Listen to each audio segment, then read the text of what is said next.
So when we came into budget deliberations, there was $360,000 available for future use. Within the 24 to 27 capital plan, there is proposed projects totaling $140,000.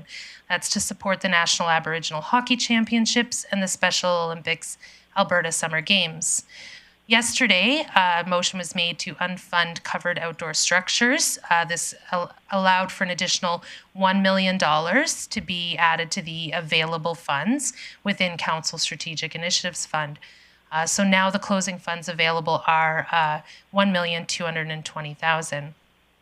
And I did want to highlight this as the Strategic Initiatives Fund is held within reserves. It's previously funded, and therefore, if utilized as a funding source for projects, it would not have a tax impact.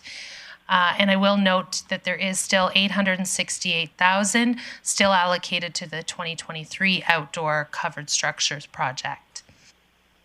And that completes my update from yesterday.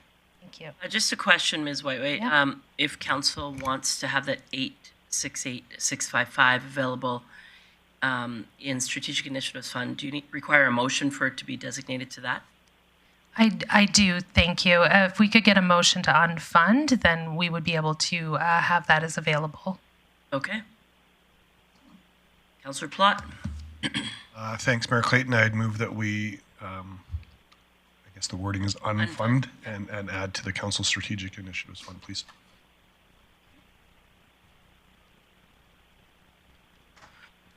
I'll call the question. I'm assuming you're ready. Sorry. If the e-scribe's not ready, I apologize. Just give it a minute here.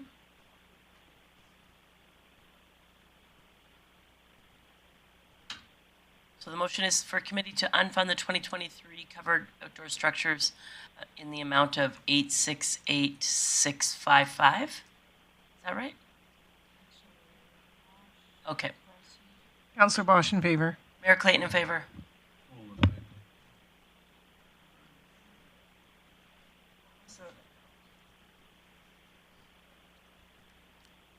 And that carries unanimously. So thanks for the update. I will just go to my right and start with, I don't recall, apologies for who has answers that may be coming forward. Chief Glavin, did you have any? Okay. Thank you, Mayor Clayton. Yes, there's a few here that we'll provide answers for. So first up here was, why do we have gender-specific washrooms? And that was with regard to the service center. Right now, it is a code requirement, so any that are non-gender specific would have to be over and above the code requirement for the project. So we could do some, but they would be above and beyond what we're required to do. In pathways and sidewalk condition, there was a question on what our condition index, and do we have one? We do have one.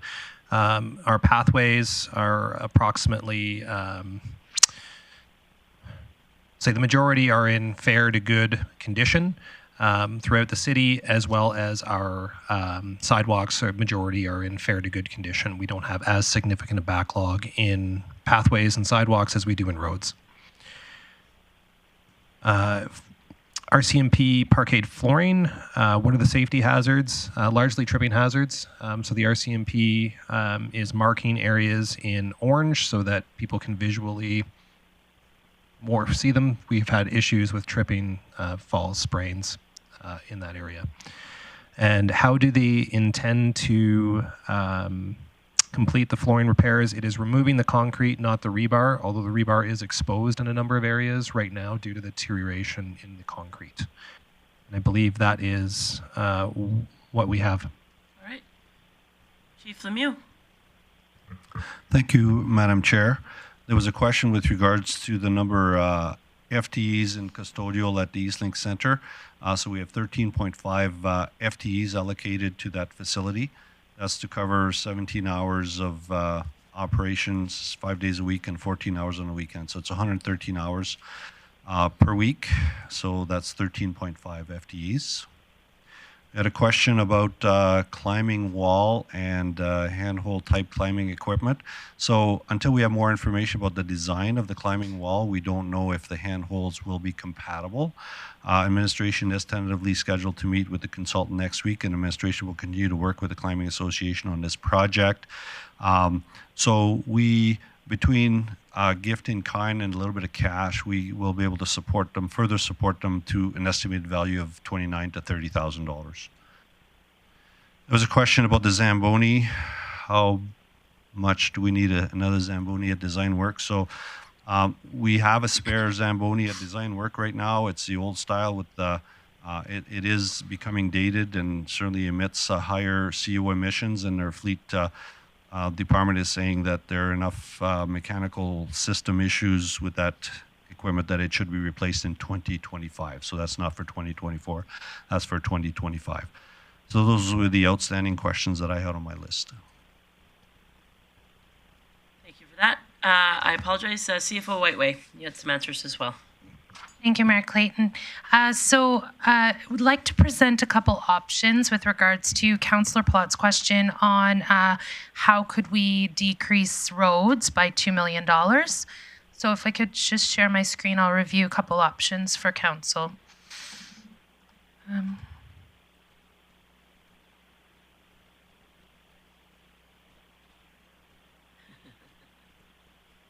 Sorry, just bear with me one moment. I'll get this shared.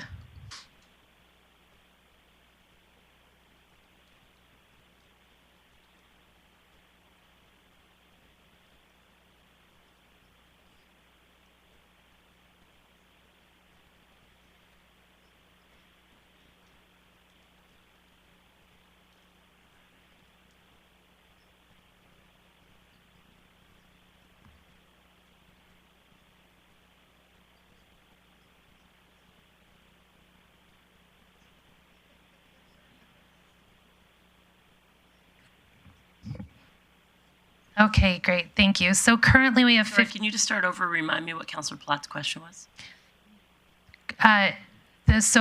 We were asked to return back with options for decreasing roads by $2 million.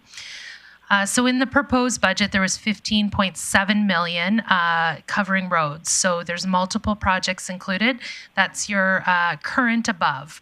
Within that, there was just over $1 million of capital tax allocated to roads. Administration worked through and has two options available for decreasing roads by $2 million. Now, as much of it was proposed to be funded by federal and provincial grant dollars, as well as some funds held within reserves, we had to predominantly take a look at where our capital tax was, as well as the reserve money. We did go through the capital plan to ensure that nothing else could be funded by CCBF or LGFF, and there is no projects that we are confident in would qualify for those funding sources. So what we've proposed in option one is to move the Old Highway 43 rehab program out 1 year. That's $1.75 million. As well as decrease the minor resurfacing, which is funded by capital tax, by $250,000. This achieves the request to decrease the road investment by $2 million and would save capital tax of $250,000. The second option that administration has looked at is to decrease a portion of the existing roads rehab budget by $350,000 of capital tax, as well as to decrease the amount within CCBF for the paved lanes and the old highway rehab program down to $1 million. And this would achieve the $13.7 million investment.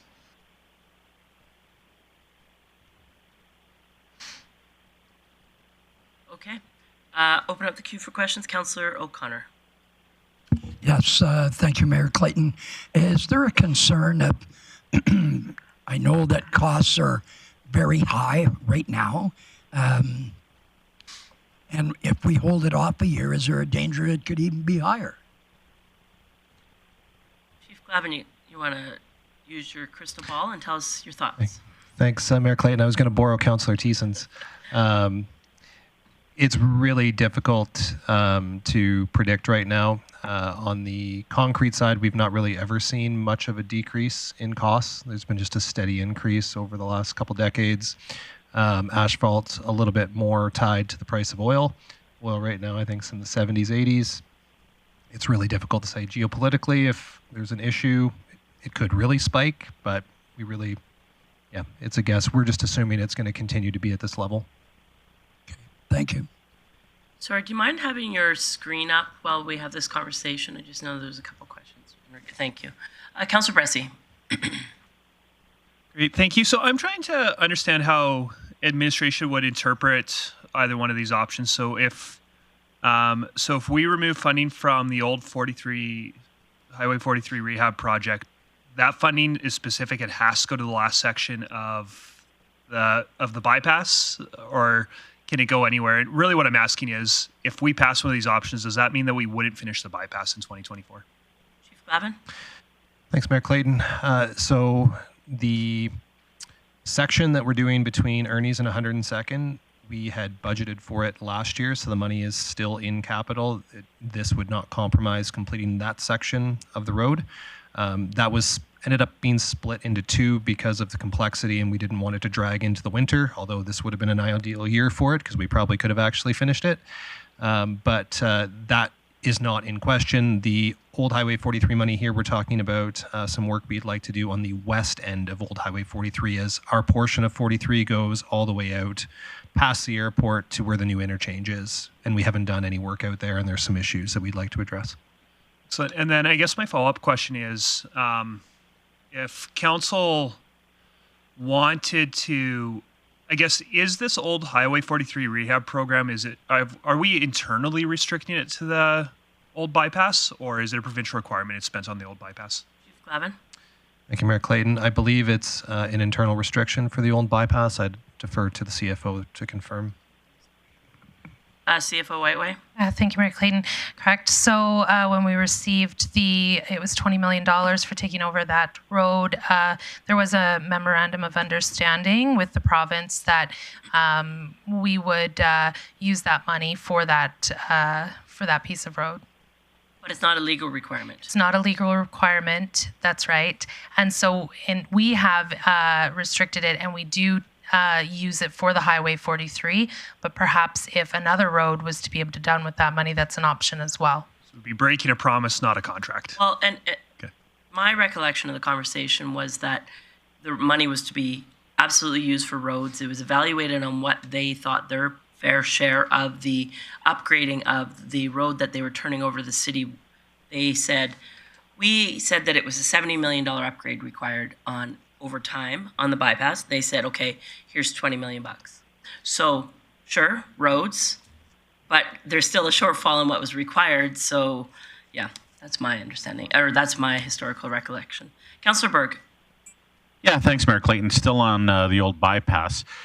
In current and option one, it says Old Highway 43 rehab, 1.75 million. But in option two, it says 1 million. How are we able to scale that back? Because to me, that Ernie's area is a priority, and I would love to see that done. Chief Glavin. Thank you, Mayor Clayton. The Ernie's area is going to get done regardless of what we do with option 1 and 2 here. And on option 2, there should have been 750 put in 2025. Okay, thank you. Councillor Plott. Thanks, Mayor Clayton. I think Chief Glavin just answered my question. That was something I was wondering what would happen with that other 750,000. So thanks for that. I had made a motion yesterday, so I'm not sure if you want me to continue on with that. We will bring that motion back for sure, and we can do that now. Let me just get other questions out of the queue, and then I'll go back to you. Councillor Bressie. Great, thank you, Mayor Clayton. Just a request I'd have to the chair and Councillor Plott is if I'd find it helpful if our motion was either option 1 or 2 here instead of bringing back the actual. 100%. I'm just curious, is there any room? Depending on where we end with this, I'm probably supportive of defunding some money from roads, but I'd like to have some further conversation, not necessarily today, about what we're prioritizing then with the money we're putting in. Is there any opportunity for council to have some input in terms of, I don't know if I support having the bypass work bump, but I do support putting less money into roads. So I'm wondering how that conversation might happen. Chief Glavin. So I can give you just a very high-level triage of what we would do with the money. Ultimately, we will always prioritize arterial roads, followed by collectors and locals. So if any money we reduce, typically will be reduced from locals. And then as it progresses up, if there were more cut, then we look at collectors, and last we would look at arterials. That being said, there's always one-offs. If there was a critical issue on a local road, we'd deal with it as they came up. Same with the collector. I have a question. So I'm just, sorry, I've just got my calculator out. So I'm thinking it's just tied to the shifting of projects, but what I don't understand is when you add up in the current option, 2024 and 2025, it comes to 30,650,000. If I look at option 2, it comes to 29,400,000. So so did we shuffle a project to another year? Because the other years are the same. So I'm just curious on that. Sure. Thanks, Mayor Clayton. I think it just got lost in the shuffle here. We'll ensure that the proper number for 2025 gets put in. Okay. I do have another question, though. I personally, just showing my cards, I'm leaning towards option 2. I think, but I did have a question. The capital tax of 700,000. Is there any reason that couldn't come from future expenditure reserve? Is my first part of the question. And second part of the question, if at the end of budget deliberations today, other money frees up from LGFF or CCBF, we can adjust that at that point? Thank you for the question. So the 700, just to speak to the 700 on minor resurfacing capital tax, we don't believe that would be qualifying for CCBF or LGFF. Future expenditures, I was wondering. Yeah, and sorry, I wanted to address the grant first, and I'll get to the reserve as well. So with that particular line item, it does, for their purposes, look more like maintenance than it does an actual capital road, just for that particular amount. So that's why we have that one to be municipally funded.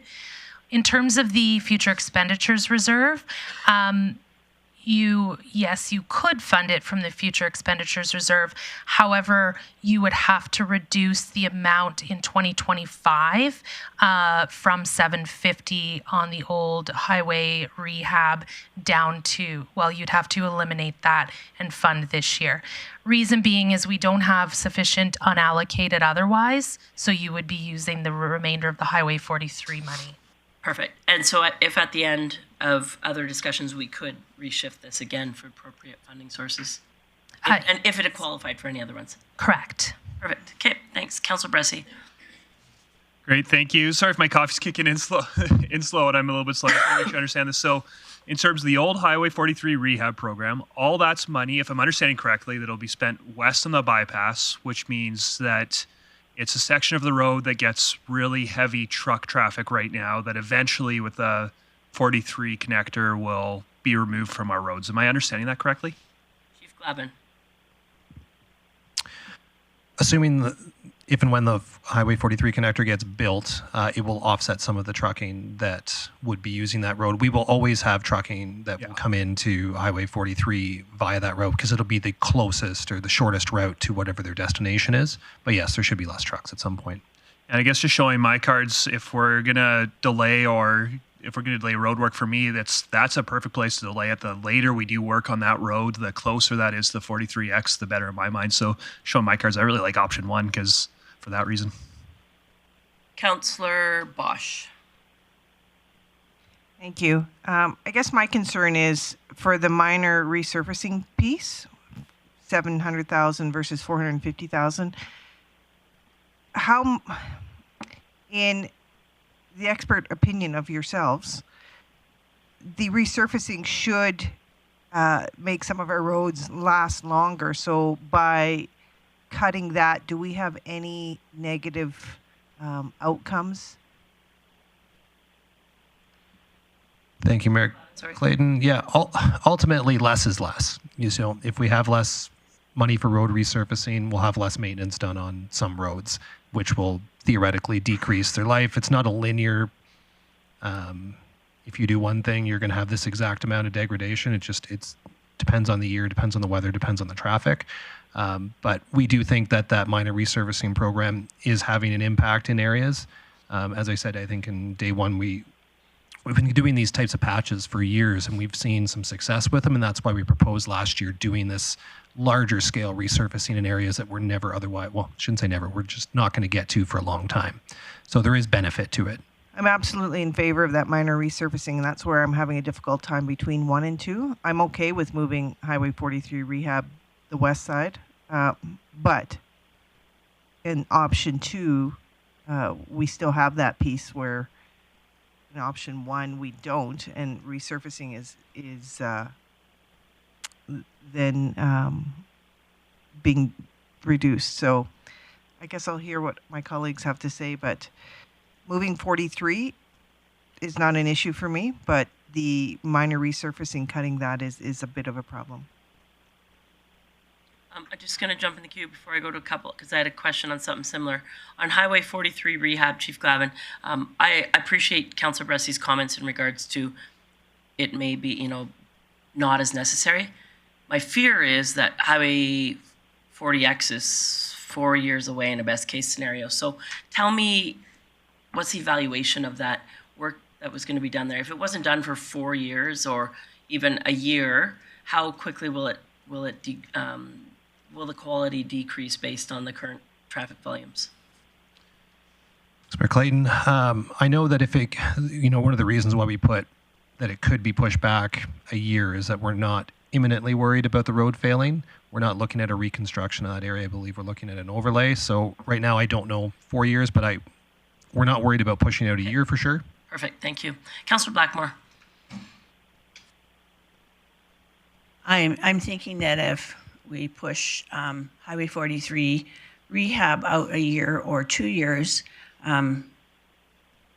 we could move it to future capital tax and move future expenditures reserve into minor resurfacing, and the initial line 14 of capital tax. That's just a thought. I'm wondering if that works. I got a nod. Yeah. Yep, you are correct. So to me, that's an option that gives us some time to put money back into future expenditures reserves. And it accomplishes the goal of taking a couple $1 million out of capital tax today. Councillor Berg. Yeah, thanks. I was going to say something very similar to what Councillor Blackmore just said. I do want to thank you for option 2 in keeping that minor resurfacing at 700,000. I live in the Northeast, and there were 2 areas that I noticed were really getting beat up, and next thing you know, they're resurfaced, and I travel 96th a lot, and that was getting really beat up, and next thing you know, it's resurfaced. So the areas that I personally noticed that have been getting really worn down have been resurfaced, so I appreciate that and like that. So it's one area that in option 1 I don't want to see lost. So again, I'm liking option 2, and very similar to what Councillor Blackmore said with shuffling the capital tax and the old Highway 43 and saving us some money. Thanks, Councillor Berg. Sorry to cut you off. I'm going to ask that maybe I could get some business arising and we'll debate over the options. Unless anybody in the queue has specific questions relating to an option. Your question is? Yeah. Okay, go for it, Councillor Bressy. Great. Thank you, Mayor Clayton. Chief Glavin, can you remind me, am I remembering right that there's some work in conjunction with on 102 Street planned for this upcoming season? Am I remembering that right? Thank you, Mayor Clayton. I believe we do have some that we were looking to coordinate with Aquaterra. I'd have to confirm the scale. And I'm just curious if either one of these either one of these would impact that. For me, it's specifically 102 Street where it goes into Muskogee Park. That's a priority to me, and I'd hate to see that delayed if that's on the books, but I don't even know if it's on the books right now. Chief Glavin. I'd have to get back to you. At the end of the day, if we're going to partner with Aquaterra on something, we would prioritize to ensure we did that. So if it's part of that project, it wouldn't be delayed. Okay. Councillor O'Connor, is it business arising or you have a question? Yeah. Okay, so can I just, I'll come back to you. Can I just get you to rescind your original motion? Okay. It wasn't postponed. Okay, we're good. Go ahead, Councillor O'Connor. Yes, following what Councillor Blackmore brought up is moving, where would that show up in option 2? I'd like to move option 2. So where is the 1 million? It's taken out of the 24 online future expenditure. That's what you would like? I'm actually looking at option 1. So if you take the first line of roads existing capital tax and convert that to future expenditures, take minor resurfacing and change that to future expenditures, and then take the old Highway 43 rehab program, moving it into the future under capital tax. And if that gives the opportunity to increase the amount of minor resurfacing back to 700, I'd be cool with that too. Okay, so you're saying that So let's just give her a minute to update, and then we'll see if that. Perfectly clear. We need like that music. That was it. Nee, nee, nee, nee, nee. Jeopardy? No? Okay. All right. Come on.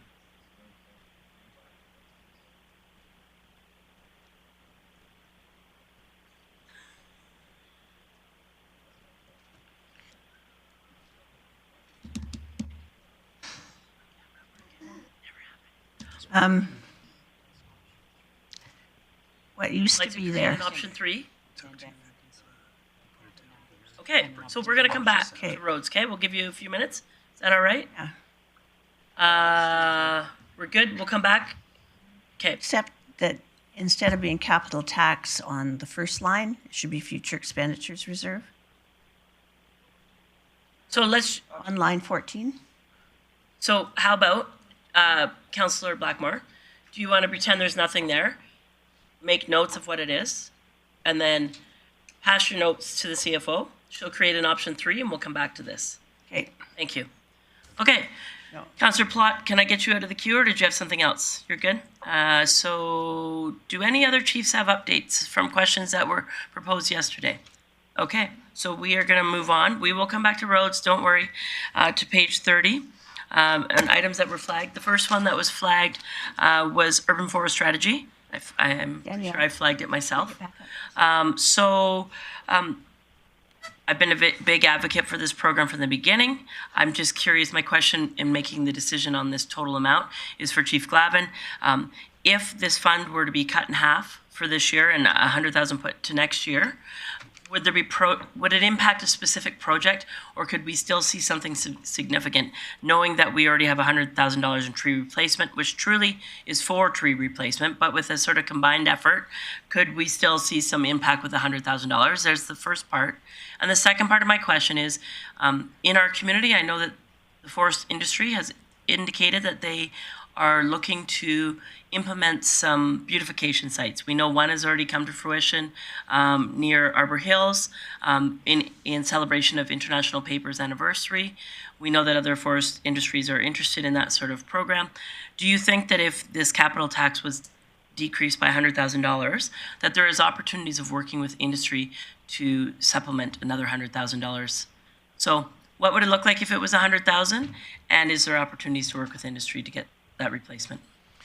Thank you, Mayor Clayton. So if we reduce to $100,000, I believe would be a little bit less than what we did this year on the 100th Avenue corridor, which we were planning to do some work on the old bypass between 100th Avenue and 100th Street. So it would be less than this year, but similar if we just had 100,000. We are in active discussions with another company who will be able to share more on that shortly, that has a project in mind.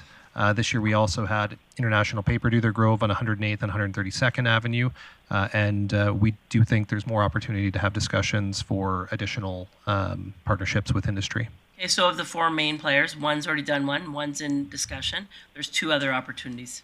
Yeah. Okay, so if somebody is interested, I would appreciate a motion to decrease the urban forest strategy to $100,000. Councilor Thiessen. Sorry, did somebody say something? It was Councilor O'Toole, but I think we both agree. Well, you're in the queue, so. Yeah, I know. He's just a little slow. Okay. So moved. So, Councillor Plott, oh, you're right now. Okay, so that motion is in order to decrease the urban forest strategy phase 1D by $100,000 and put that $100,000 into 2025. Okay, Councillor Bressie. Great, thank you, Mayor Clayton. Yeah, I can't support that. For me, trees are the single most cost-effective investment we make in future quality of life in the city. And the best time to plant a tree is yesterday. The second best time is today. I'd rather plant today and not tomorrow, so I can't support this. Okay, Councillor Berg. Yeah, thanks. The quote is, the best time to plant a tree was 20 years ago. The second best time is now. So for me, I loved what we did this year. I'd hate to scale it back, and we would scale it back at 100. I could live with 150, but cutting it back 100 is just a little too deep for me. Councillor Plott. Thanks, Mayor Clayton. Yeah, I'd love to see more trees going, and I was an advocate last term and for trees, but I still want to remind us that we weren't planning $100,000 of trees for many, many years. Now we've got a line item moving forward for $100,000 for the rest of the budget. This would still put $200,000 in trees in our community 2 years in a row. So I'm fine with us moving that around and actually having more of an opportunity to work with industry to see if we can leverage better funding from that. I think if we go ahead and put the whole $200,000 in this year and put it into capital, I am worried we might lose that opportunity a bit. So I think us deferring $100,000 actually might get us more leverage on that second $100,000. So I'm fully in support of the motion. Councillor Bosch. Thank you. I will support this motion. Honestly, if we're talking with industry already and we have some positive discussions in behind, like it's coming either way. So why wouldn't you postpone it and take it away from our capital tax right now? The outcome is the same. Councillor Blackmore.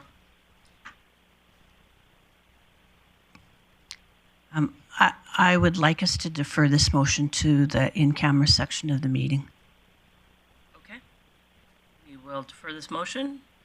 And Councillor Thiessen, I'm thinking you were to close, or did you have a comment that, okay. Okay, next item that was flagged, fleet equipment, and I flagged that. Let me get there 1 second.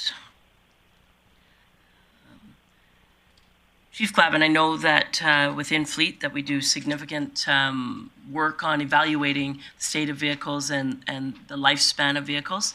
And I know that vehicles and equipment continue to rise in cost. I just wanted to be assured that there are, with changes in contracts and different work that we do in our community, that there's no other opportunity to defer some of this spending.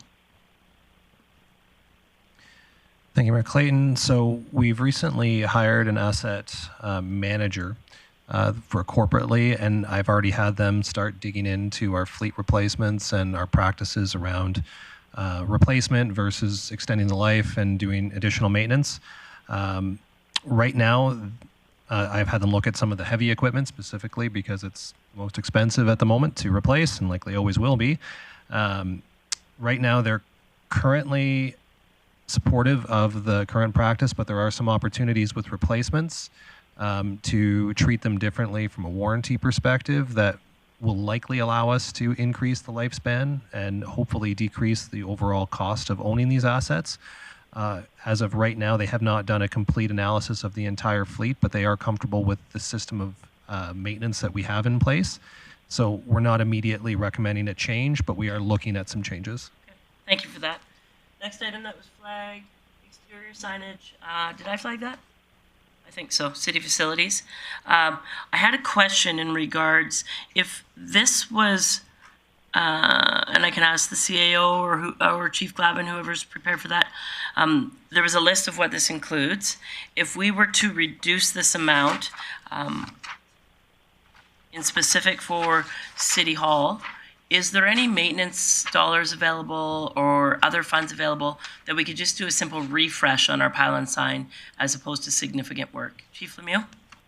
Thank you, Madam Chair. So absolutely that is an option. So the amounts that are listed in the budget book for 2024 would have addressed the City Hall sign, and the other signage was for future years, so 140,000. But certainly we could do some refurbishing on the existing sign, which would be a lot cheaper. And do you need a dollar amount for that? If council had an interest of just a refresh on City Hall sign, would you suggest we unfund this 140 in capital tax? Or tell me your thoughts. Yeah, I think that's what I would suggest is we unfund it, and then we'll look at, because we don't know what the refurbishing would be. So certainly you could unfund this. Okay. I would appreciate if one of my colleagues would make a motion to unfund exterior signage, city facilities, capital tax 140,000. Councillor Plott. Thanks, Mayor Clayton. So moved. Councillor Thiessen. Yeah, thank you very much, Mayor Clayton. I think I'm supportive of this. I just part of my concern and my thoughts on it is this potential for a revenue piece, at least with advertising. If we were to do the full sign refurbishment, would that open the door for more revenue coming in through the signage at the city, or would it be so minimal that we can defer and it's not gonna pad our bank accounts? Chief Lemieux or CAO Burke?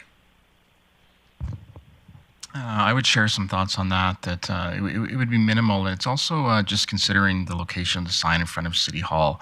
There are many assets we have around the community that we would look to selling to the market. City Hall would be one that I think would be a bit more cautious in what we would advertise in front of our main municipal building. So I'd say it would be limited in just my take on that. Okay, no, thank you for that, CEO Burke. With that being said, I'm in full support of unfunding this. I think we can, as Chief Lemieux said, we can find a way to refurbish it for a lot cheaper without having to spend all the six figures that we got budgeted currently. So thank you. Councillor O'Connor. Yes, it's not appropriate on this topic, but I'd like to come back. And I have another one on the page before. Thank you. Okay, my apologies. Councillor Plott. To close, or unless you had a question. No, I can close in a minute if that's okay, but I did like to ask a couple questions for administration. Just moving forward, I believe when we asked this or when it got flagged, Chief Lemieux had mentioned that the three line items for 24, 25, 26 were City Hall, our Activity Reception Center, and the library. I'm just wondering about the Montrose Cultural Center. Which year was that planned and proposed to put into this? Because for me, that's the one of the three that I would like to see done the most. I know that library's been asking for that, and the Art Gallery have been asking for a signage there, basically since we built that building. So I'm just wondering if you can update me on that, please. My apologies. Yes. Thank you, Madam Mayor. So I'm not sure whether that was 2025 or 2026, but if council wants us to make that a priority, we could make sure that that's in the 2025 budget. And so for me, that'd be the priority. I think we built a new building in the Activity Reception Center. It's not in a location that's going to sell a lot of advertising, doesn't have a lot of traffic. So I would have an appetite to see that moved up. I don't know if you need a formal motion today to do that, Mayor Clayton, or if that's just something administration can look at doing, because it is a 25, 26 kind of a line item. I got a nod that they're comfortable looking into it, and you'll see it in future budget. Perfect. Thank you for that. And I don't need to close, Mayor Clayton. Okay. I'll call the question on that.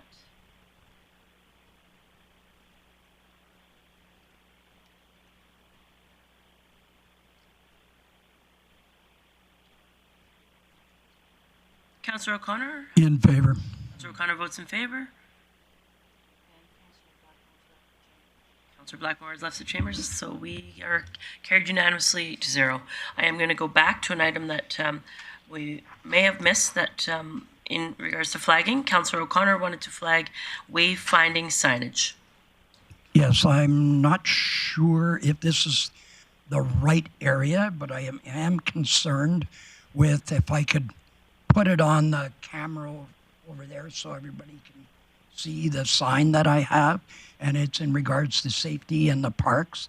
And I sent a text to everyone, and this is the sign. So can I? You want to specifically at a budget deliberation talk about a sign, or can we have a broader signs? Plural. Okay, perfect. So I don't know how much latitude is in the way finding. Your concern is you'd like to see more signs like that, less signs like that? What is No, the design of the sign is not safe. Okay, so I think that's an operational conversation that we either could have offline or with at a standing committee. But Okay. I guess if I was you, the question would be, If you're concerned about safety and signage, if administration feels that there's enough of a budget there to see an increase in signage is what I think you're concerned with. Yes, that's what I'm concerned about. So remind me Chief Glavin, can you address some wayfinding signage and what this this $100,000 will bring to the community in regards to increased and safety for signage with implementation of signage?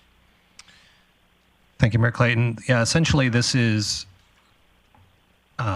money that we will use to add signing to areas that has no signing currently. So right now in the corridors of Muskosipi, it is fairly well signed. We made that a priority over the last few years to direct people into the Muskosipi Park corridor, let them know where to go, how far ahead, the next kind of meaningful area was, whether it's Ernie Radburn, South Bear Creek, or an avenue that they could get off on.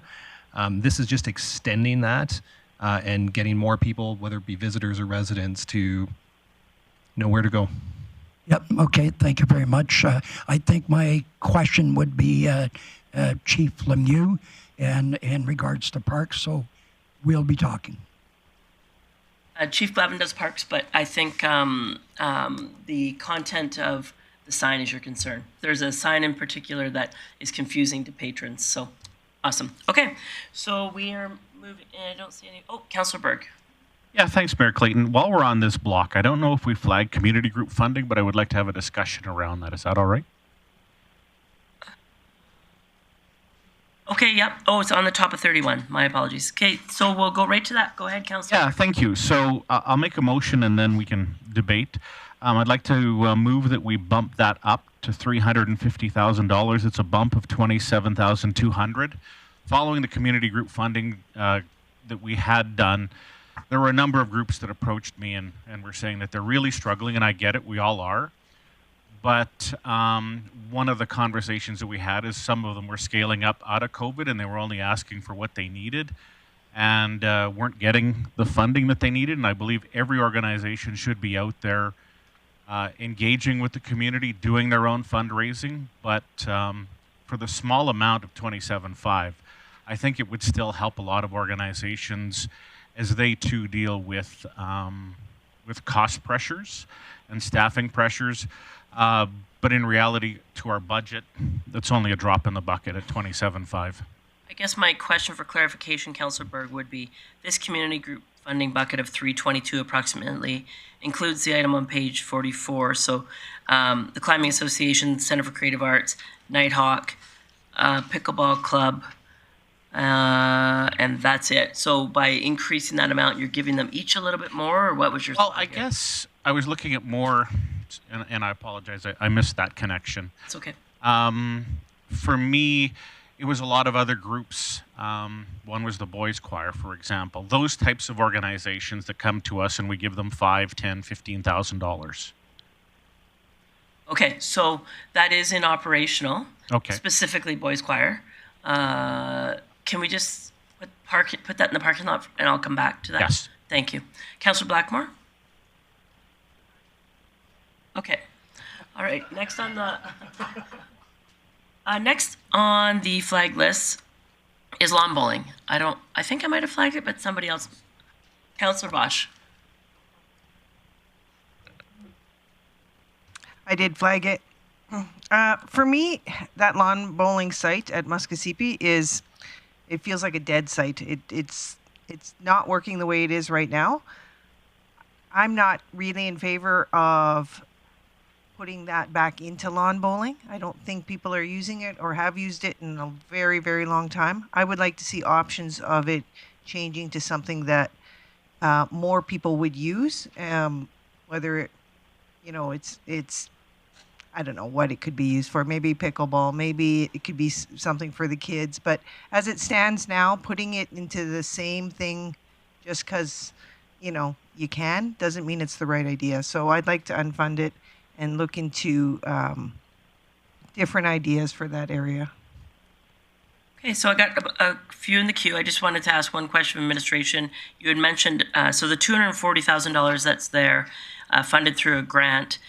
In addition to that, the project is larger and is already covered through another expenditure. So the total project is a $320,000 retrofit? That is correct, Madam Chair. So the project is $320,000. However, we would repurpose the turf that was used at the Bear Creek Folk Festival. Perfect. Thank you. Councillor Palat. Sorry, thanks, Mayor Clayton. I agree with Councillor Bosch. I think that this is an area that would be something that I'd like to see us have more discussion about to see what we could do there. I also think there's been an opportunity. We've talked about covered outdoor structures. This might be a spot for that as well. So I would just ask if you could maybe make a friendly amendment to just slide it a year. I'd like to see the funding still be there for that at some point. I think we've talked about that for a while, about doing something with that space. So maybe just sliding it for a year and letting us have some community discussions and seeing what could come of that and let some engagement happen. Might be a good way to go, is to see something be allocated there for 25. And so Councillor Bosch didn't make a motion, so if you wanted to go ahead and... Okay, well, I'll make a motion that we just defer that money and slide it to 2025. My question on that, though, to administration is if we do that, that is funded from does that lose the funding, or do we have to find another project to find funding for to not lose that now? Chief Whiteway. Thank you, Mayor Clayton. Our preference is always to maximize those those grant funds each and every year. But the federal and provincial government do allow for carry forward periods. So it could be spent next year, for example, but we always do prefer to maximize it each and every year. Okay, so hearing that, I would like to just I'll make a motion that we just slide that to 2025, and just hoping in 2024, that gives us a lot of time to do some community engagement and figure out what the best repurpose of that site is. Okay. Councillor Blackmore. Well, much to my astonishment, I have to disagree. The reason why is because we have a grant to do it. We have the turf already available. The reason that no one has used it for lawn bowling for the last 20 years is because you can't lawn bowl on that surface.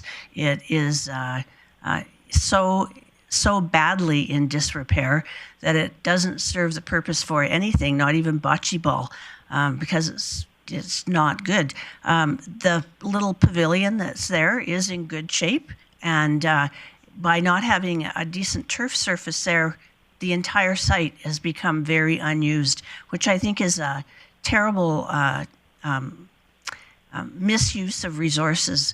And so because we're using grant funding and because we already have the turf and it needs to go somewhere, and that's a really great location, I am in support of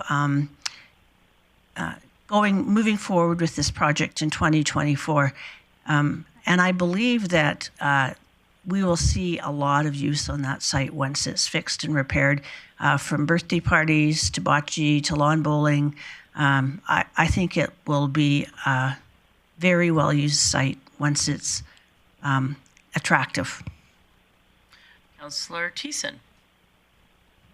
Well, she had me follow Councillor Blackmore after she took about 95% of my points here. I know. Well, no, that's great. I still had questions. I thought I was going to be a 1 to 8, but it's nice to know you got a friend on this one here. Just a question for administration. So we already have the AstroTurf, which was graciously used at the Bear Creek Folk Festival last year. What was the cost? So of the 300, I guess I can do the math actually. Yeah, it's about 80 for that, and that's the full cost. But then the other cost here with the grant that we're funding, what is that to do? Is that just to remove the old turf and put on the new turf, or are there going to be any other improvements to the facility and building? Chief Lemieux. Thank you, Madam Chair. So there'll be more than just the turf. So certainly we'll replace the outdoor turf, but the base also has to be done because there's significant deterioration on the base. Also, we'll be redoing some fencing and some door hardware so that by having additional exits, we could actually increase the capacity of that space, especially when it's used for events serving alcohol. And certainly we do have a potential sponsor that's interested in sponsoring the site, but not in its existing state. So there are some advantages to proceeding with this, but certainly we'll follow direction. Okay, great. And just one more question in regards to, I guess, the rental shack, I'll call it. When was the last time we did condition assessment on that building? And would there need to be any renovations or upgrades to that now or in the future? Chief Glavin. I can help Sorry. Chief Glavin with that one. So our understanding is that the site, the shelter building is still in good shape, and the picnic tables and everything, all of that stuff is still in relatively good shape. Awesome. Okay, so thank you very much for that, Chief Lemieux. Just speaking to this motion and using the last of my 5% of points here. This is a great community gathering space that is highly underutilized. And as Councillor Blackmore said, the reason why it's turned into a graveyard is because it looks like a graveyard. It's in disrepair. And when we were there with our doctors, you know, it was nice to see the bouncy castles there, and they really enjoyed the space. But I thought we only used about like 30% of the space, and if that lawn bowling area is open, we could open the door for our doctors to engage with their families, try a new sport of that lawn bowling. Maybe I could have brought my bocce balls and we could have had a little bocce ball matchup or a bunnock. There's lots of things that can happen there, and once that site is picked up and refurbished and fenced in, well, now we have a place where we can gather and collect revenue from through rentals and stuff like that. So to me, it seems like an all gain and a no loss on this one. It's all grant money, so it's not coming out of our pockets or our taxpayer dollars, and it's just going to go back into making Muskogee a more vibrant place for our community to gather. So I would encourage council to, if you're not going to support this, maybe give it a double think, because the sooner we get that site up and running, the more revenue we can pull out of Muskogee Park. Councillor O'Connor. Wow, that was a long 5 minutes. 5 points. Anyway, I was going to comment that as Councillor Bosch had mentioned that, you know, why does it have to be that? But I like the idea that Councillor Blackmore brought up is let's do that project. But I also like what Councillor Palat said, that maybe there should be an opportunity to put a cover over it so it have multi-use, especially during the festival. They have to put tents up for the food service for the festival. So I think there's some opportunity to get more rentals out. So I would be in support. Let's go ahead and do this, and I'd be in support of it. Thank you. Councillor Bressie, and then I'm going to jump in the queue. Well, I'll confess, 12 and a half years in this community now, I've never once set foot in the space. I've never once looked at the space and go, oh, gee, I sure wish I could hang out there, with the exception of the one event we hosted for doctors that I was out of town for. It's also as a guy that's hosted and organized a lot of community events and been with groups that have hosted a lot of community events. I've never once thought, I can't find a place for this event. I need that space, that space there. Pushing back on, one thing I really want to push back on is people saying, hey, it's grant funded, so we should spend the money anyways. This is not a grant that's attached to a specific project. This is literally the most flexible grant we get for a city that could be spent broadly for infrastructure. So if we're spending $250,000 here, it's not like we're saying, hey, here's $250,000 we're not going to get otherwise. That's $250,000 we could spend on roads. That's $250,000 we could spend on pedestrian links. I could be wrong, but I think that's $250,000 we could spend on other rec facilities such as our dome. So when we're spending grant money on this, that's $250,000 we're either not spending on other amenities, or $250,000 now we need to gather in capital tax to do other things. So please don't support this just because it's got a grant there. I've heard two uses for this. Number one is, hey, we need this place for various sporting events, for lawn bowling, bocce. Well, we spend a lot of time mowing actual real grass in the area that I've played bocce on many times with my kids. I'd way rather play bocce on the real grass we mow. For lawn bowling, I honestly don't understand the sport. Maybe they do need, maybe for lawn bowling to happen in the community, they need a space. But I don't think that you just build a rec facility and a sport like that happens spontaneously. I think my experience of seeing rec facilities and even building a few rec facilities across the province is, if you don't have a community behind it that's going to promote that sport, organize that sport, build that sport, it doesn't happen. I've never once had somebody in this community say, we really need lawn bowling. Help me get this place rehabbed so that I can build a lawn bowling league. So I don't think we need it for a sport reason. I think there is a good argument to be made about, hey, this would be a really good event space. There actually might be merit there.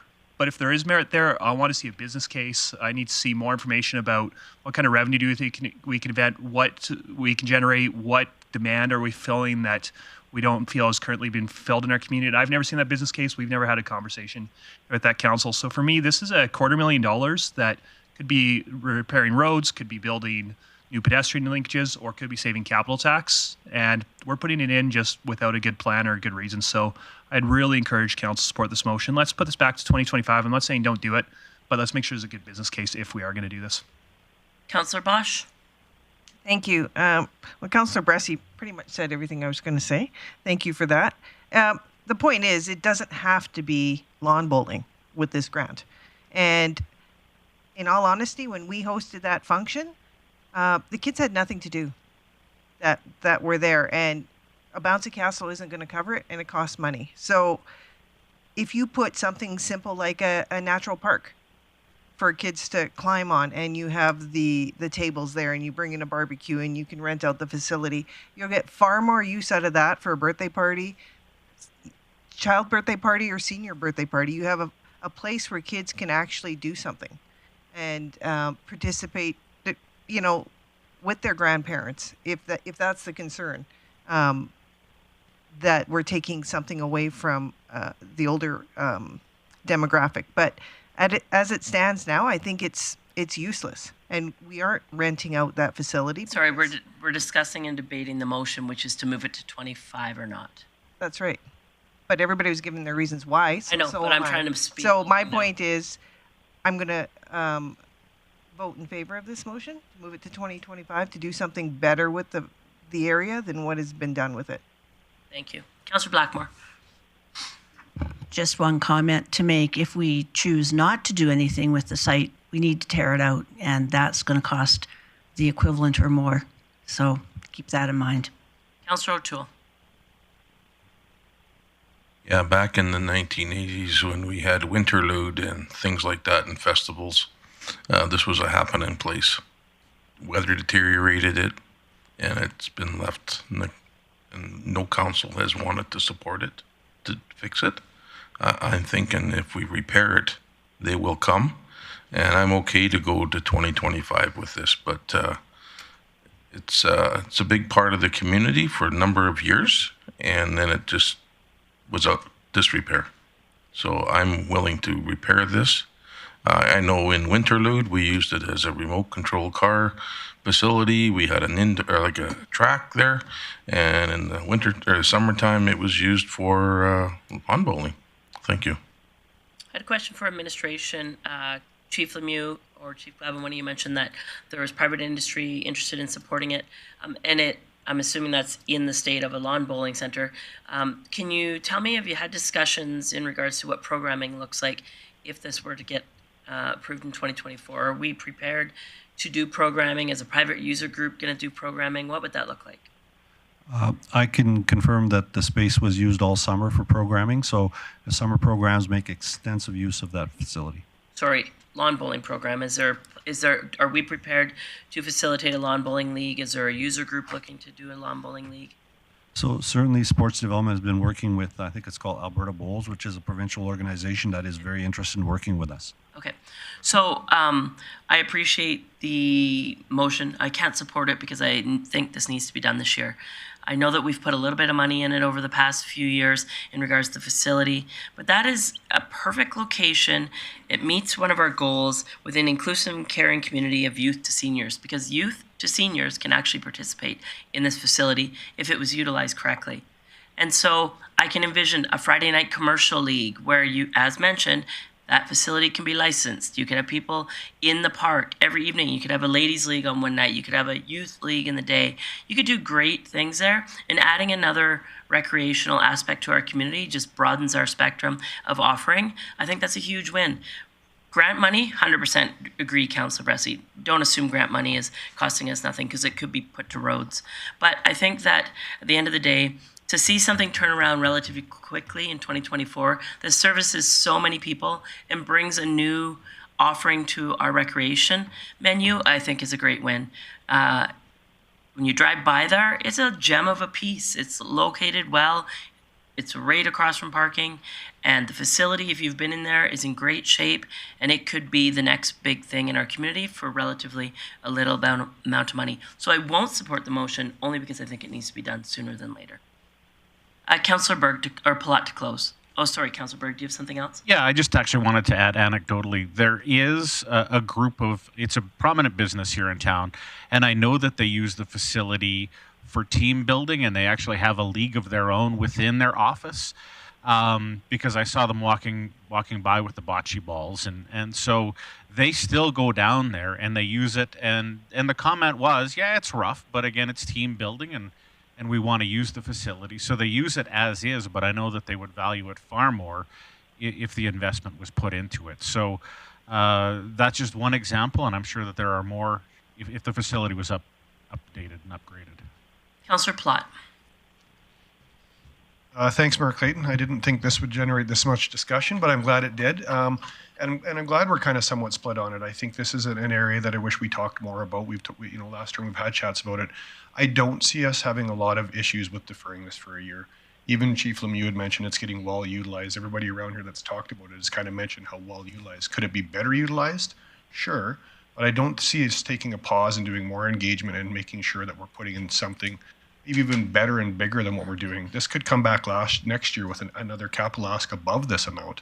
And I would probably be fine with that if it had a real good plan about what we're looking at doing.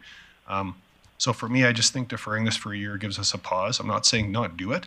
I'm just saying let's pause it for a year. Let's get a little bit more conversation about it. Let's do some engagement on it. Let's make sure that lawn bowling is the exact right fit.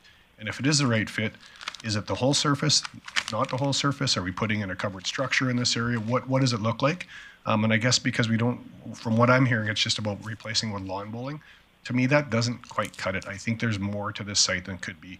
I see this as a huge opportunity for us to be, like Councillor O'Toole mentioned, I think this could be repurposed to have a winter facility. We have a skating rink down there. It'd be nice to figure out how to use this as a winter facility, not just for lawn bowling. So I hope you can take a pause for a year and support this motion. Okay, that's Councillor Plott's close. So vote in favor pauses it, vote against would keep it as is.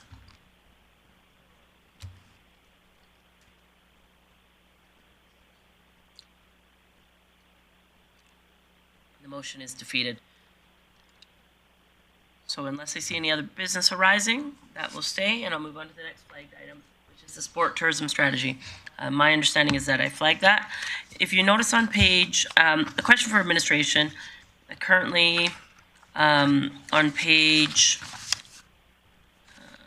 apologize, 1 second, 45, there's $100,000 capital tax put to sport tourism strategy. This would be to invest in a new actual strategy to help grow sport tourism as a significant economic, social, and cultural driver. I truly am an advocate for sport tourism. I think it's huge value. There's nothing better that balances the ebbs and flows in our community and hospitality in particular than sport tourism. However, we didn't fund a position. Our sport development wellness culture team, in my opinion, is doing an excellent job. We've attracted the Alberta Winter Games, the National Aboriginal Championships, the first community in Alberta to ever host them. We've attracted the Alberta Summer Olympics, Special Olympics rather, the National Wrestling Championship, and I think we're doing well. Do I think in time when we have the appropriate identified person to focus on a strategy that we need a new strategy? Yes. I just don't think we need the new strategy today. So I would hope that one of my colleagues would consider unfunding this. Councillor Plott. Thanks, Mayor Clayton. I just had a question for administration. Maybe I'm wrong on this, but I thought yesterday when we were going through this, administration recommending deferring this for a year because we weren't hiring that position. Councillor, that is correct. We still need a motion. No, I just want to clarify that. Chief Lemieux? Yes, you are correct. Administration is recommending defunding this at this time. Okay, so I would just move that we defer this to the 2025. Leave the same line item there, hold it, and move it to 2025 then. Perfect. A motion is in order. Councillor Thiessen. Yeah, thank you. I was just in the queue to move your motion, but I agree. The only way that I disagreed was on the unfunding. So I'm happy that Councillor Platt is deferring to 2025 because I do see a value in the position that we didn't fund, and I do see value in the strategy going forward. So maybe those come hand in hand in future years. I just don't want to lose it on the page, so I can support this. Seeing no one else in the queue, call the question.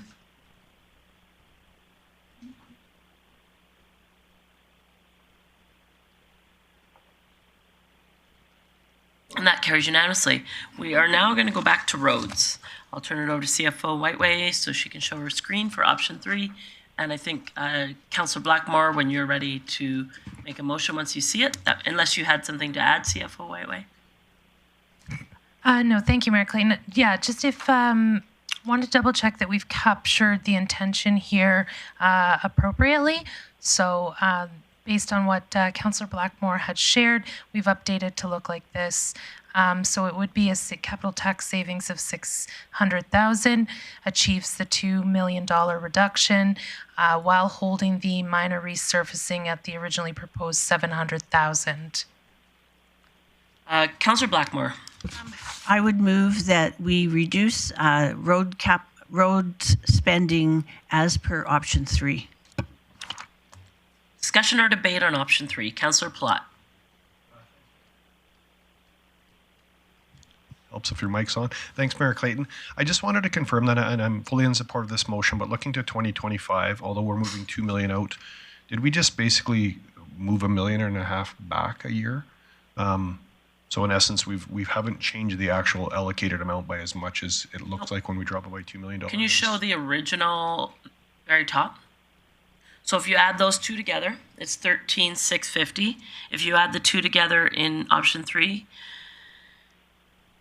where are we at? 30, we're 50. 31. Okay. So yeah, I'm totally in support of this motion. I think all we're actually doing is just pushing some of this back for a year and hearing that a lot of it's going to go to road rehab in an area that it might make more sense to push back. I'm fully in support of this motion. Councillor Pressy.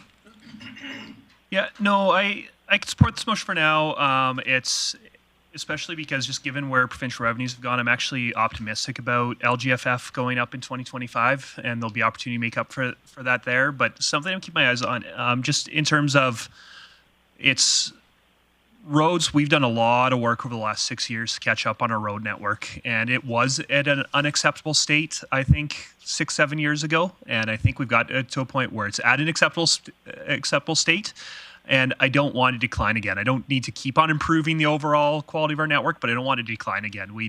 My understanding is that the budget that was recommended to us was really just a flatline, pretty much status quo budget, and I'm okay underfunding that budget for a year in recognition of the tough decisions we've got to make, in recognition of some of the big capital asks that came to us that we're going to debate in a little bit.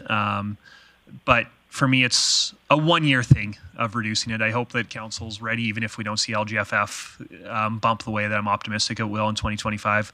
The council's ready to do the hard work of making sure that we're funding our roads appropriately in the long term, so that the next council after that doesn't have to come to an unacceptably low quality road network. So support this, but caution about next year. All right, seeing no one else in the queue, I'll call the question.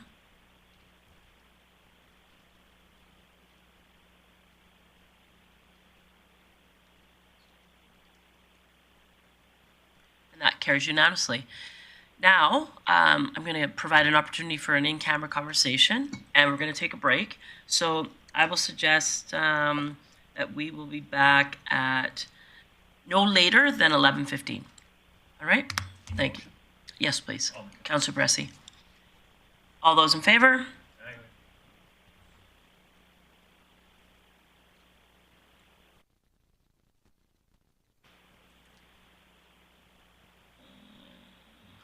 Other than yourselves, gentlemen, everyone else is staying.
Good morning and welcome back to day 3 of Budget 2024 deliberations. We are currently still have, I think, 4 flagged items left. We're on the Montrose Cultural Centre outdoor event structures, and it was Councillor Blackmore who flagged that one. I Sorry. led astray. It was Councillor Thiessen, but we don't have to fight. No, we're not fighting. I just want to correct the record. Okay. Anyways, go on. Yeah, okay. I'll just tell her in private later. Thank you. So I did flag this item for outdoor event structures. And a couple things that I wanted to ask in regards to it. So part of this outdoor event structures budget of $1.962 million for 2025 is the paving of the gravel parking lot west of on the west side of the site. Now, I went back into my filing cabinet in the back and I pulled out this book, our Montrose from 2016, which intimates the whole site design layout and options that we could have in there.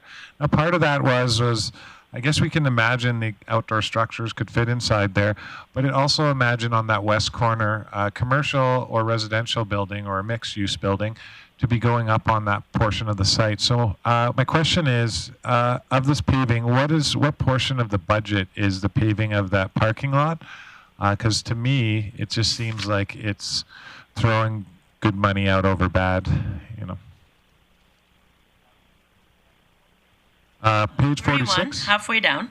In 2025, there's some capital, there's $1.962 million identified under capital tax Montrose Cultural Centre outdoor event structures. And so to recall, to refresh people's memory, and I don't know if Councillor Plott was with us at last year's budget or not. I don't recall the timing. Yeah.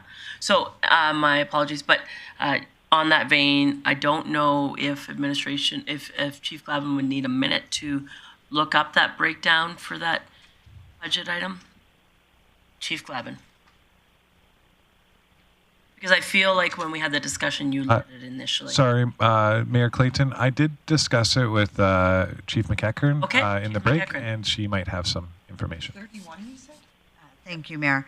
I do have the breakdown for each element of this, and to pave that parking lot is $1.3 million.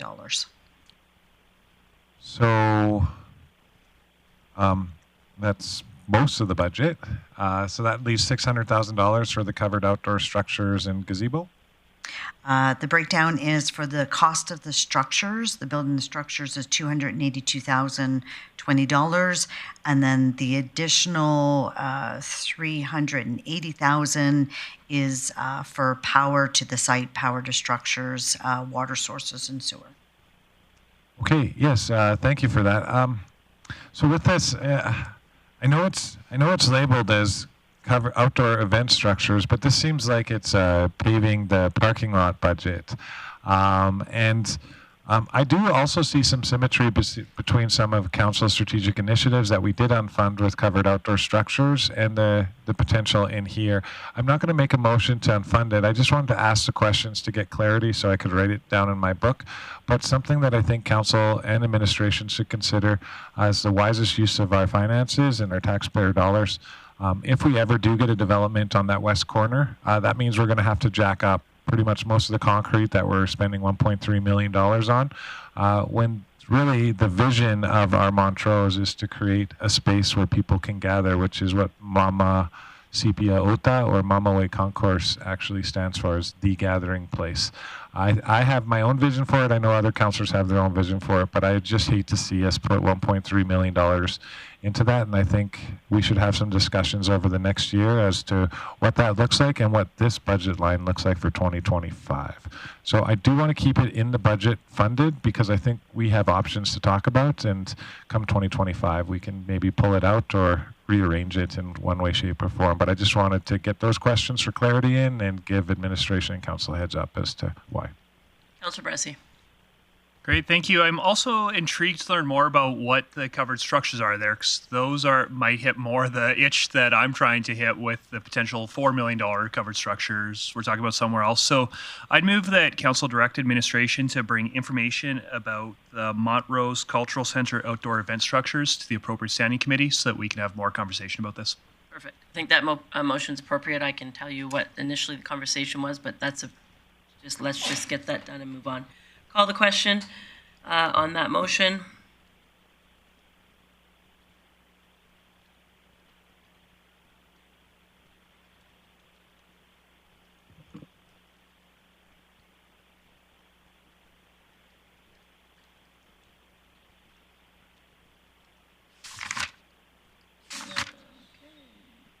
That carries unanimously.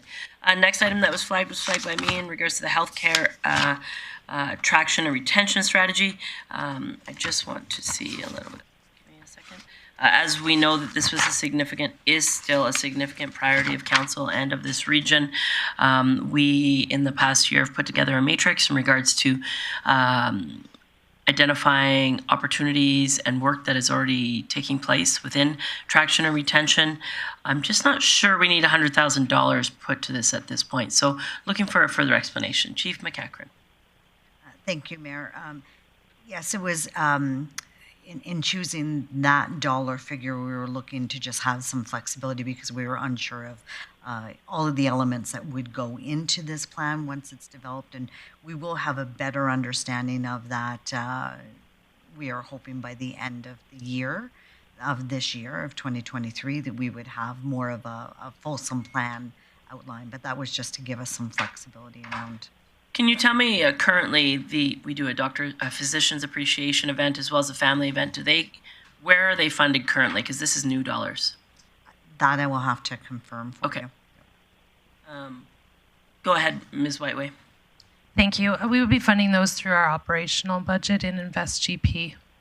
Okay, so in my opinion, we're doing great work on this initiative. I don't think we need to earmark $100,000 for this. I'm hoping one of my colleagues would consider leaving $50,000 there. I think we are on the right path with the focus on retention. We are collaborating with AHS and the region on attraction. I just don't like earmarking what-if money for people. So I'll open it up to my councillor colleagues for conversation. Councillor Blackmore. I have a question first, which is there are multiple organizations in the region who are working on attraction and retention of healthcare workers, and I'm not sure that there's really any effort to bring those various factions together into a more collaborative group, so that we're kind of all singing from the same page. So my question is that one of the considerations that you would be addressing with a strategy? Well, that work is exactly already happening, but I'll get Chief McEachran to elaborate on it. Okay. Thank you. Yes, through the mayor. Yes, we do work with a number of the groups already. There's lots of collaborative efforts going on. We share some of the the initiatives when we talk about visits, etc. We've shared all that information. We share information on some of the challenges, some of the opportunities for the physicians that are coming into the community. So we are working quite collaboratively with them. Okay, because I sit on Peace Health Advisory Council, which is also working on healthcare attraction and retention. We do work with AHS, but the city has we've never had a contact with the city. Actually, that's incorrect. A representative from that group was at a meeting that the city hosted with many other organizations. And who was it? We could talk about that offline. Okay. Okay. Because I don't think it was anyone who's actually on that committee in that organization. In the meantime, I would move that we reduce the capital tax amount up to $50,000 to support healthcare attraction and retention. Okay. That motion is in order. Looking for discussion or debate in that. Seeing no one in the queue, I'll call the question.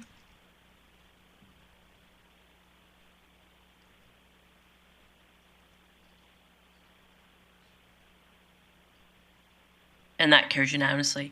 Moving along on our flagged items under policing services, the detachment front counter, Councillor Thiessen. I apologize. Councillor Blackmore, you're still in the queue. Did you have something? Oh, no. Okay. I just want to make sure there wasn't something subsequent. Go ahead, Councillor Thiessen. Thank you very much, Mayor Clayton. Just a question for Chief Lemieux on this detachment front counter. Is this a need to have or a nice to have? I did read in the thing that it's a bit higher that for them to go from their side. But last time I was in there, and from recent pictures I saw, it doesn't look like there's really anything wrong with the space except for maybe the height. And I'm thinking to saw that down a bit. I don't know if that's 84,000, but is this a nice to have or a need to have? Chief Lemieux? So thank you, Madam Mayor. So from my perspective, I think this is something that we need at this time. So, I mean, most of you have probably been to a bar where you sit up on the tall stools. Working 6-7 hours a day over many, many years is starting to take its toll. I'm not sure why it was designed like that in the first place. Probably because we wanted to have the customers stand while they were being served, but it's having an impact on our staff. So this is not a nice to have. This is something that we need, in my opinion. Okay, no, that's fair, and we're all entitled to our opinions. Do you think that we could do it for cheaper? Chief Lemieux? The number that we provided you is an estimate that we received from a very reputable renovation company. So could it be done for cheaper? Probably, but if we're going to do it right, this is because of the bulletproof glass and everything. It's expensive to renovate some of those spaces. So we believe the quote that we got is pretty accurate. Just in regards to that bulletproof glass, couldn't we reuse it? Chief Lemieux? I believe the quote is that it will be reused, but there'll be some modifications required to it. Yeah, so we're not buying brand new. We're just reusing as much as we can. Okay, thank you for that. I really respect Chief Lemieux's opinion, but in my opinion, is it's a nice to have right now, and I would make a motion that we unfund the detachment front counter and put it in place for 2026. Okay, that motion is in order. Open it up for discussion or debate, or if you happen to have questions, that's okay as well. Recognizing Councillor Plot. Thanks, Mayor Clayton. Just recently, I happened to be in the RCMP detachment to get a vulnerable record check to do some coaching. And so I took a picture of that counter and just sent it to you guys so you'll have it. I'm going to support Councillor Thiessen 100%. I've just went into a new bank that just renovated and the counter height's the exact same height. And when I was there, it looked like all of the staff had chairs that were able to move up and down, and I don't feel that there was any problems. There's also a short table on the one side. So as much as it might look like it's ergonomically challenging, I think buying 3 new chairs seems like a better idea than if that was needed, than ripping out an entire counter. It worked out to $3,200 a foot to rip this counter out. So I appreciate Chief Lemieux's comments, and that it's probably brought forward from their staff, but I do see this as more of a nice to have than a need to have. And I'm respectful that you're putting it again in the budget in a few years to be looked at again. So I'm fully supportive of this motion. Councillor O'Connor? Yes, I agree. Taking a look at the counter and having been there a couple of times recently, I think we should defer and move it further on. I think I agree with the ideas. Nice to have, but not right now. Okay, seeing no one else in the queue, I'm going to call the question. And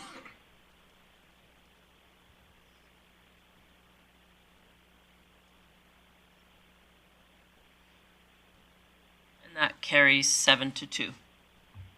Moving on to the next flagged item in policing services. Under enforcement services, enforcement fleet vehicles. Councillor Bosch. Thank you. I had flagged this because I'm curious if we're a little bit premature with how things may potentially change here in the new year. Just having conversations with others. Of course, it's nice to have, but I'm not sure we're at the position of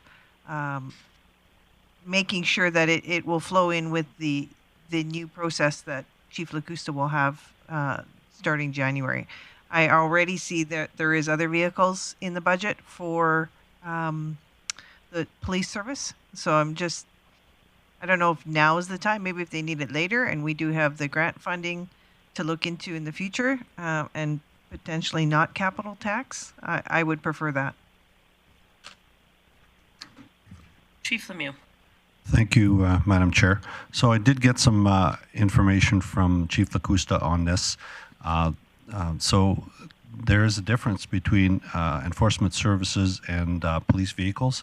So what Chief Lacusta has indicated is the Grande Prairie Police Service vehicles cannot be used by enforcement services. Peace officers are restricted by the Peace Officer Act to very particular markings and colors on their vehicles. This would disqualify them from using a Grande Prairie Police Service vehicle. So the vehicles will be different. Also, we have beefed up our resources to have a full-time traffic safety unit, and part of that will allow us to meet our targets in terms of court revenue. If we're lacking the vehicles, then obviously we'll have less people actively working on that traffic unit. That was the purpose of these 2 additional vehicles. Go for it. So my question would be then, why can't we get these 2 new vehicles if enforcement is going under the entire new police system? Why can't we put that cost into the grant funding? All we're doing is transition funding is what you're suggesting? So basically, we're switching it a couple of months into 2024, and use that money if it's going to be used for essentially the police force anyway. Yeah, Chief Lemieux. Thank you, Madam Chair. So the building of our traffic unit and enforcement services isn't really part of the transition. It's a decision that council made last year. So that really wouldn't qualify for the transition funding. Okay. Well, I just seem to think it's premature. I don't know what my colleagues think, but I'm interested. Okay. Councillor Blackmore. Chief Lemieux, do you have any idea how long it takes to get a police car delivered into Grande Prairie after you've ordered it? Chief Lemieux. Off the top of my head, I'm not sure what the situation is right now. I know that it was several months throughout the COVID and post-COVID supply chain issues. I'll try and get an answer for you on that right now. Chief Evan may have something to add. I'd be astonished if it was less than 6 months. Thank you, Mayor Clayton. I believe last I heard 8 or more months was what we were expecting, but I'll get confirmation from our fleet manager.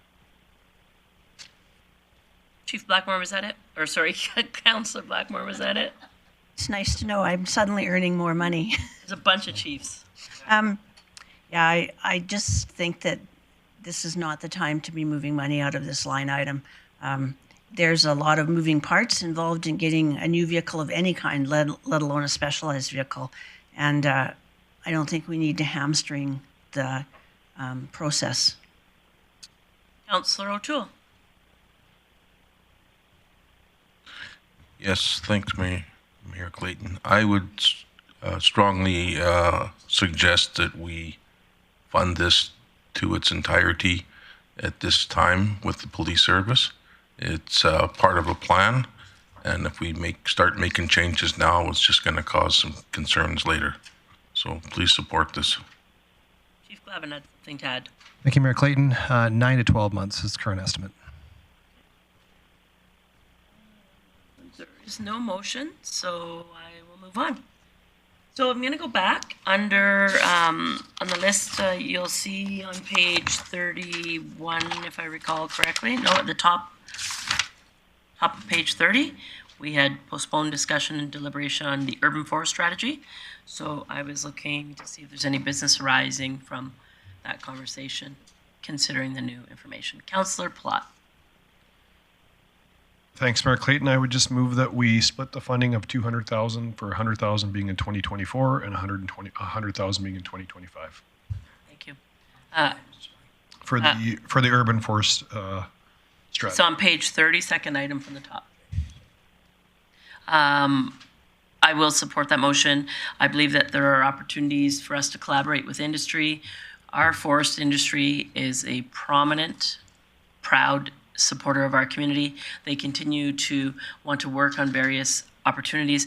I believe that for us putting $100,000 into this, we will see new trees added on top of our tree replacement program, which also costs us $100,000. I'm fully, completely behind this strategy as a whole.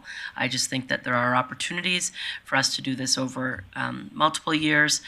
To know that if we were to add as much trees, or as many trees rather, that we added this year for approximately the same amount, we'd make a significant difference in our community for another $100,000. So to phase it over 2 years, I think is a great opportunity. It also leaves administration the opportunity to go work with industry to see if they in turn are willing to be a partner in future expansion of our urban forest strategy. So I will support the motion. Councillor Bressie. Yeah, thank you. And I mean, if this is all the money we're going to spend this term on it, then yeah, I've got no problems with phasing it. For me personally, I'd like to spend a lot more money than $200,000 on this urban forest strategy. And so that's why I oppose. It's not because I'm opposed to phasing, but because I think we should be talking next year about putting another $200,000 in. Seeing no one else in the queue, I'll call the question.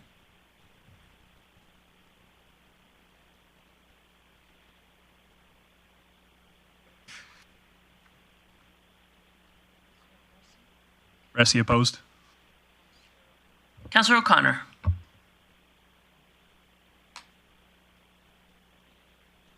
That carries 6-3. All right, so moving on, I'm going to turn it over to CFO Whiteway, and then we will move into our 4 items that were brought forward for budget deliberation council considerations. Thank you, Mayor Clayton. If I could share my screen, please. It's not in the right spot. Pardon me. Just one moment.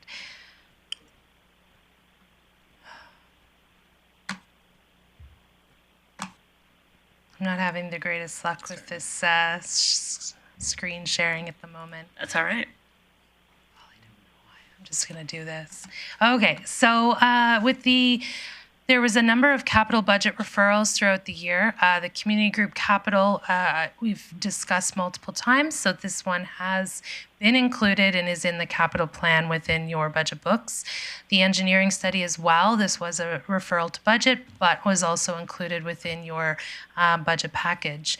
The remaining 4, the rising above request of $333,000, the cricket practice pitch fencing for $6,000, Masqua Medical Center request for $500, and then we do want just a revisit on the recreation facility to confirm the total capital to be approved by council. So yesterday, the operating component was approved. We do just want the confirmation on the total dollar amount of capital at $10 million. Okay. Thank you. Perfect. Thank you for the introduction. So the 4 items flagged as mentioned, rising above, cricket practice pitch fencing, Masqua Medical Center, and recreation facility. We are going to start with Masqua Medical Center as being an item that was flagged, and I'll go to Councillor Palat. Thanks, Mayor Clayton. I would move that we allocate $500,000 to the Masqua Medical Center from Council Strategic Initiative funds. I think we took the $500,000 of those funds when we chose not to do covered structures. I think this is a great use of it moving forward for our community, so I hope we can all support it. Perfect. Opportunity for discussion or debate on that motion. Councillor Thiessen. Geez, yeah, I fully support it. I was just in the queue for other items, but no, this, as Councillor Platt said, this is going to go a long way, and hopefully it'll go even farther to creating the Masqua Medical Center in our community, which will provide people with invaluable service and connections to specialists in their operating model. So I encourage the group, all the best luck with finding your funding partners at the higher levels of government as well, and I don't mind pitching this in this, as Councillor Platt said, it's a great use of our strategic initiatives fund. Just going to jump in the queue. I too will support it. I believe that as a regional approach, I know the Masqua community-led board of stakeholders will be going to the county of Grande Prairie for the same ask, as well as to the MD of Greenview. This regional asset in healthcare is really representative of the innovative and entrepreneurial thinking that our region is famous for. So I know that the group is very passionate.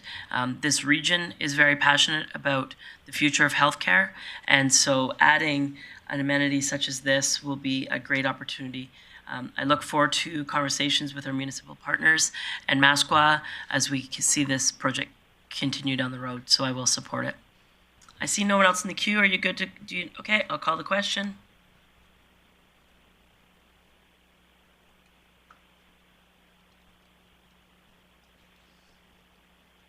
And that carries unanimously. Councillor Thiessen.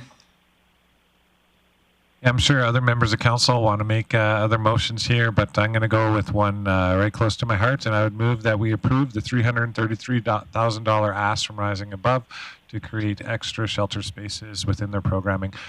Just to speak to this, the work of Rising Above is fairly incredible. They have a high rate of success, a low rate of recidivism, and they're connecting people to the highest aspects of themselves, not just to overcome addictions and their cycles of defeat, but to build them up with hope and strength. And this is a consolidation of a lot of their housing opportunities, and it's close by where their care campus is there. So I would encourage council. I don't think we're going to find too many detractors to support this motion. Councillor Plot. Thanks, Mayor Clayton. Just a couple questions for administration. I guess one, would the funding source be capital tax on this? Chief Whiteway. Thank you, Mayor Clayton. I suppose that you could fund via capital tax, or there is Council Strategic Initiatives Fund available for this. Okay. And my next question is, if I understand correctly, we own the land and the building that's there, and this would be an additional to that land? Chief Whiteway. Chief Lemieux. Actually, I can turn it to our CAO. That is correct. We currently provide the building and ongoing maintenance for the current facility to the tune of, I believe it's $36,000 a year in maintenance. Plus, there was the recent addition of the replacement of the roof. We are going through a process to negotiate a land lease for the potential new site of this building, and that is ongoing. So, last question about Mayor Clayton. Yeah. Just wondering if there was an opportunity to say the funding comes with, for $1 more, this piece of land and building is theirs. Is that an option for us to do, or? I think that's probably better served in an in-camera discussion. I see where you're headed. I don't have the information at this point. It is a contractual agreement that we have in regards to the land and building. Happy to have some of those conversations if you want to make a motion to go in camera.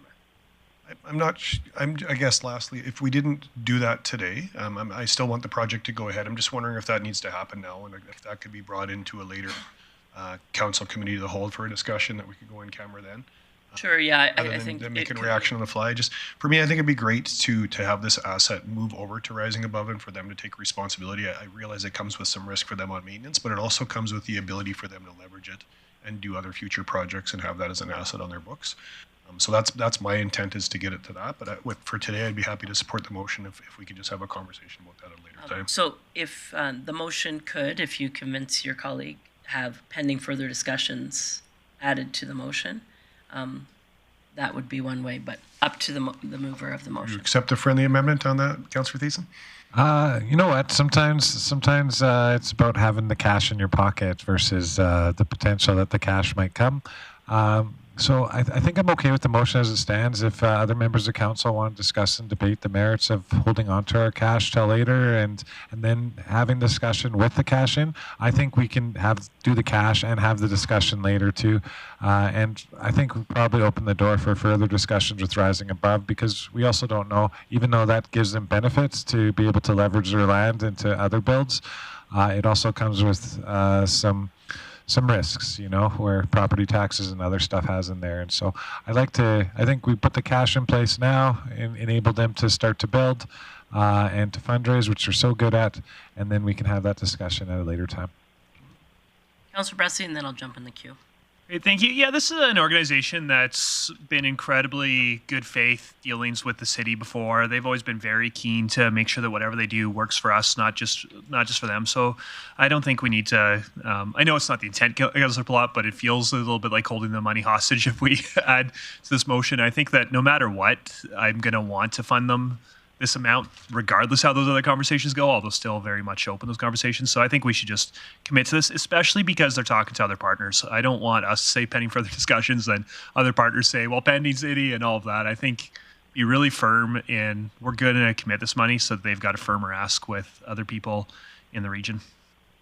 I'm just going to jump in the queue. I just want to remind council that if they were to use the asset in leveraging for borrowing money, having the lease for that building also qualifies as an opportunity for leveraging. They don't have to own the building in order to use that asset. I'm also a little concerned about, what the land relationship looks like with the high school, given recent conversations we've had with the school board. So, Rising Above is an excellent institution. They do incredible work in our community and absolutely is a needed service. I'm a little concerned about the timing. I just wanted to be clear so that to confirm that Councillor Thiessen's motion, it does indicate that it's to be funded from capital tax, and that was your intent. I had a question for Ms. Whiteway. Do you happen to have at your disposal the current balance of Council's Strategic Initiative Fund, knowing that $500,000 was just funded to Masqua? Thank you, Mayor Clayton. So there's approximately 2.2 as a result of the other decisions that were made. So reduce that by the 500,000, so there's around 1.7 million remaining. Yeah. So to that point, my preference, and I would hope one of my colleagues would make an amendment, move an amendment that the funding source be moved to Council Strategic Initiatives Priorities. I think that that's a suitable use of what we've identified in other priorities and better use than capital tax, in my opinion. But I'll leave that for conversation. Councillor Blackmore. Can I come back with a follow-up motion once we get this business off the table? Sure. I think that would be the best. Okay. Councillor O'Connor. Yes, I'd like to move that the source be the Council Strategic Initiatives. Council Strategic Initiatives Fund instead of capital tax. Okay, so that is an amendment to the existing motion. Discussion or debate on that amendment? Any concerns from the CFO? Okay, I got a nod. No, we're fine. So seeing no one in that, I'll call the question on that amendment.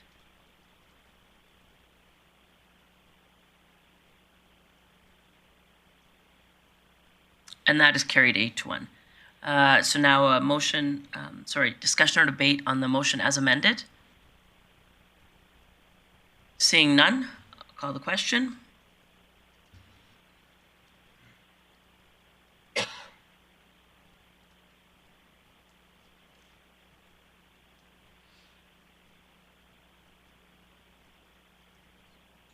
Councillor O'Toole, how do you vote? There we go. We are unanimous.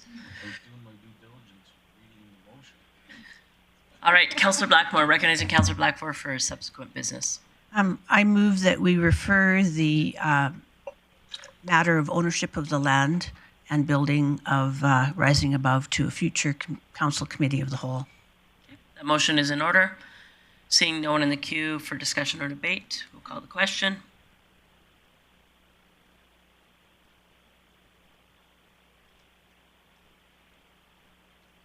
My apologies to the scribe for moving so quickly, and that carries unanimously. Moving on to two more items left.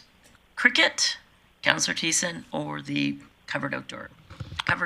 Oh, I've got to save the best for last. So I'd move that we fund the movement of the cricket pitch for $6,000 from capital tax.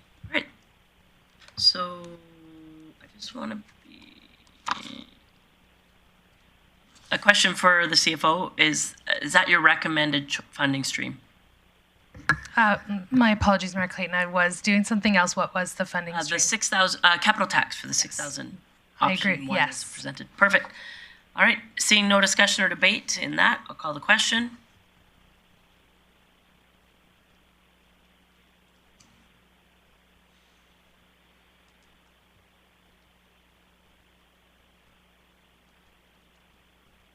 And that carries unanimously. Moving on, Councillor Bressie. Thank you, Mayor Clayton. I'd move that council add $10 million for a potential indoor recreation facility reflected as unfunded in our budget. For me, I think this should hold a line in our budget so that it's clear to us that this priority we're still moving forward with and potentially doing it. But right now, I think it's too early to assign budget source. I think by the time we come to make a decision, we'll know where LGFF has fallen out. So I think there might be room in LGFF to potentially fund part of it. So we'll probably have to debenture some, but there might be room elsewhere. So I don't want to attach funding source to it right now, but I think it should appear as unfunded in our budget. I know this before I recognize other councillors in the queue. The CFO had a comment.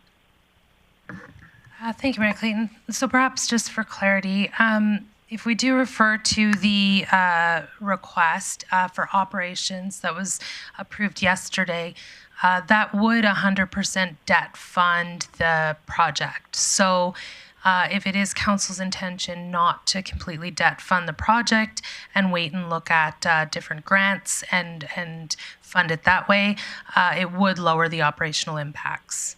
Councillor Bressie. Sorry, yeah, no, good point, fine. Yeah, then if the chair will allow, I'll change that to debenture. And just to be clear, I know that council needs to pass a bylaw, have more conversation about borrowing. So I don't know if borrowing is actually the right impact, but happy to take the advice of the CFO for that reflected in the budget for now. Okay. We have an opportunity for that there you go. It's already been corrected. It's in your e-scribe. The motion as stands. Committee amend the capital budget in the amount of $10 million for recreation facility to be funded from debenture. Councillor Thiessen. Yeah, thank you very much, Mayor Clayton. Originally, I got in here to say no, Councillor Bressie. We already talked about that yesterday, and we got it debt funded. But Councillor Bressie does bring up a good point, and something I think, and I just wanted to get in the queue to talk about this. When he said LGFF funding, I'd point that we also approved the Avondale Road Access and Servicing Study in this budget as well. And I know that when we built Charles Spencer School and the CKC, for the first year and a half there, we didn't really take into consideration the volumes of traffic and the needs of the widths of the road or how many lanes are there. And we created actually quite a bottleneck where at times, like it took sometimes parents 40 minutes just to get out of that parking lot. And luckily we've rectified that now.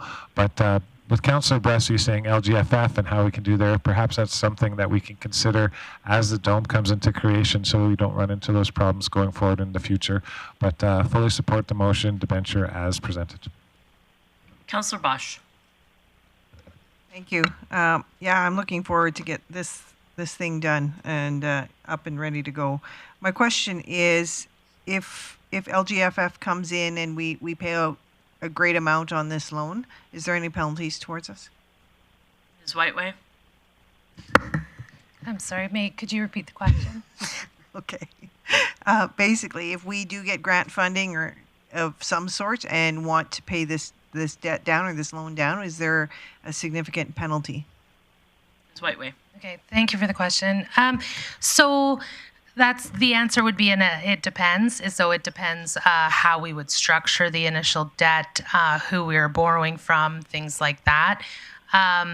Typically, you will not qualify for a grant on a past project. What's done is done. They want to fund future projects. So I suppose you can't go back and repay debt using grant money. So LGFF, how would we use that? Thank you, Mayor Clayton. So currently you've already maximized your LGFF within the proposed capital plan. So if you were to use it, you would have to use it now at the time that you're approving the project. Okay. I'm just going to jump in the queue. I think this project will be a significant asset and amenity added to our community. There's still just a few things that are unknown for me, and so the decision today is a little concerning. I think it's a smidge premature. I know through our intermunicipal collaboration committee, there are still discussions with ourselves in the county in regards to usage at the crosslink. I know administration mentioned yesterday that administration from the crosslink recognize that there may not be additional space there, but my understanding is that political pressures with our municipal partners, and their intent is to make sure there is space at the Crosslink. And so, and we know history shows us that if we finance a recreation facility and go to our partners after the fact, you're not getting any support. And so I know that some of my colleagues will say we were never getting the support anyways, which I don't necessarily agree with. I think our municipal partners have been very forthcoming in their intent to be collaborative in the most recent years.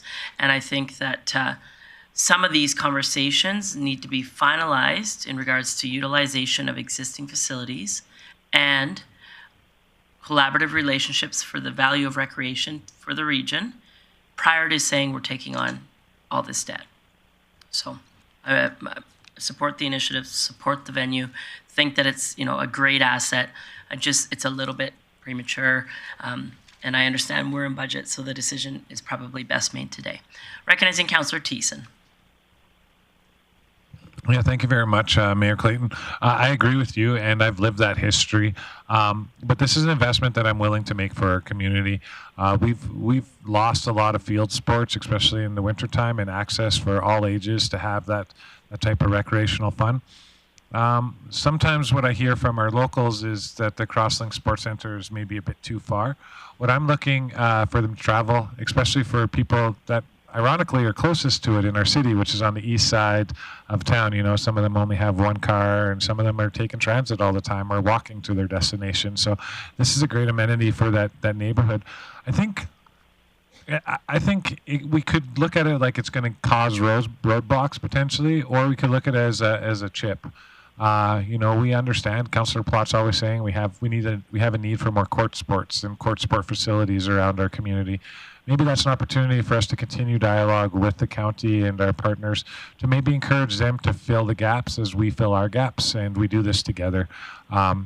We might be finding this all together on our own, and they might be finding that all together on their own, but we have those conversations and we're at the table all the time with them. So I think we can leverage a facility like this into investment from the county for everybody in the region. So to me, I don't have any concern about it. Councillor Plott. Thanks, Mayor Clayton. Just a question for administration on to Councillor or to Mayor Clayton's comments. What's kind of the drop dead date if we actually want to see a facility built next year? Like when do we have to have a go, no go to send out RFPs, everything else to actually have a facility that's up and operational for October 1 next year, so we don't miss another winter season, September 1 actually, don't start missing another season of turning away kids in soccer? Chief Lemieux. Thank you, Madam Chair. I think it depends very much on the type of facility. Certainly a dome would be quicker to put up, and if the community wants something different, it all depends on what type of facility. Timelines are tight if we were to build a dome next summer, but at this point it's probably still doable, but the timelines are very tight. And I appreciate that, and that's my concern on timelines. I remember last term getting pickleball stuck for years trying to get it through the Joint Rec Committee and who's going to fund it and how it's going to get looked. And so in the meantime, on a political debate back and forth with our colleagues in the county, not saying anybody did anything wrong, but what happened was a gap of 2 years for a sport that we see the growth and how much it's grown beyond what I thought it was going to be with pickleball. I have a very confident feeling when we build this building and it's going to be very full right from the get-go. So as much as I'd love to see us work with our county colleagues and figure that out, I don't think we have the time. I just don't think those conversations are going to happen quick enough. And I really hope if we choose to fund this, that our colleagues from the county will see that we needed to make a decision today, and maybe it will be retroactive, or maybe to Councillor Thiessen's point, we talk about potentially their building being repurposed in some format. That's up to them 100%, obviously. But I just really worry if we do not fund this and move ahead with it today, we don't see a building built again in 2024, and we push this to 2025. And we're always worried about costs going up and escalating and other things. I really don't think we should be waiting on this. So I really hope we support the motion today. Just a couple clarification points. The pickleball holdup at Grande Prairie Regional Rec Committee had members other than just the county, and members that really didn't have the capacity for any financial contribution in that conversation, and was really the first facility that went through that matrix of what was established in criteria in regional rec. So a little bit different. I appreciate your comments, though. I do recognize the fact that the next intermunicipal collaboration committee is December 8th. And the item on the agenda is cross-link usage. So, and so a question for Chief Lemieux, if approved today, when would you be ordering a dome? I believe that the next step is to have our community consultation. We very quickly after that will bring back a report to council indicating what we've heard from the community, and then that decision can be made at that time. Okay. So my preference would be to postpone this decision till after December 8th, but I know, and that is not to speak against the facility. I agree, the facility will be utilized. The facility will be a great addition to our recreational amenities. It's the timing of the conversation for a collaborative approach. Councillor Blackmore. Thank you, Mayor Clayton. My preference would be to see the motion go forward today. We often put things in budget that never, in fact, come to fruition. We're not signing this document with blood. That's always open to change. But I do have a concern with using political influence at the Crosslink Centre to open it up for soccer, because that means to me that if they currently don't have room for soccer, they're displacing some other group of people. And I just don't see that as being any kind of smooth path forward into the future. So I would be fully supportive of making this motion today, knowing that if there was a significant change, we can certainly come back and re-look at this. And in fact, we don't pass this budget in its final iteration until the new year. Councillor O'Connor. I echo those comments. I'd like to see it go through today, and whatever happens that with our collaborators in the county, I don't think they will be offended. I think it's important that we go ahead and we build this project, and we start now. And to confirm, it's not that they'll be offended. It just history shows that they're not going to fund when you're willing to. All right, I see no one else. Sorry, go ahead to close, Councillor Bressie.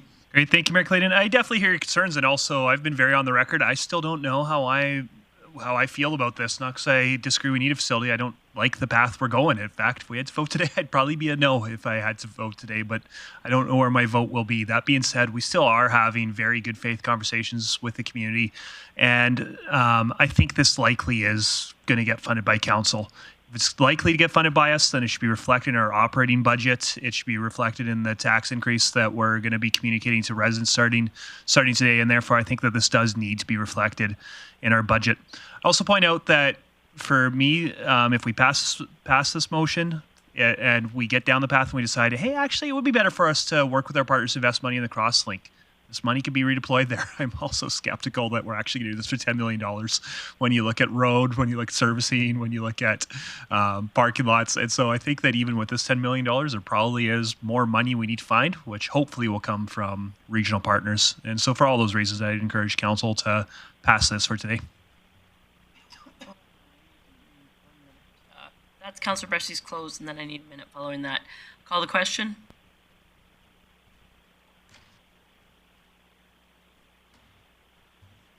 That carries unanimously. Councillor Plott. Thanks, Mayor Clayton. As it's been brought up that, we've talked about, there's been conversations, is Swan City FC going to put money in this? So I guess my motion will be that our administration works with Swan City FC, the football clubs in town, all the potential user groups to find funding streams for the facility. My hope with this is that we're building a dome, but the nets, the bleachers, and batting cages, and all the other things that go in this building are bought by the user groups. I think that's a great use for the user groups. I've talked to a few of them personally, and I think that's not going to be a hard sell to them because they want to have the product that they want to have. They want to have the batting cage they want, not necessarily the one we want to supply. So I think if our administration could work with these user groups, I think there's money there and that we can leverage that money as well. I wouldn't be surprised if we can find the millions of dollars it'll take to renovate the inside of the facility doing that. So that would be my motion for today.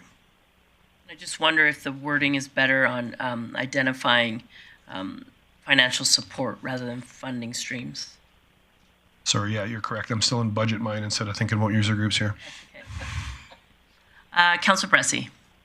Great, thank you, Mayor Clinton. Yeah, I really appreciate this. I know something that's frustrating to me is talking to colleagues across the province who are trying to get arenas or pools or fields built, and they're talking about all the grants that their community is going after that aren't LGFF and Canadian Community Building Futures, whatever the federal one is, that aren't grants by right. And I think for me, we really have just been looking at this with straight municipal money when I know there's other opportunities out there. So really appreciate this motion. Councillor O'Toole.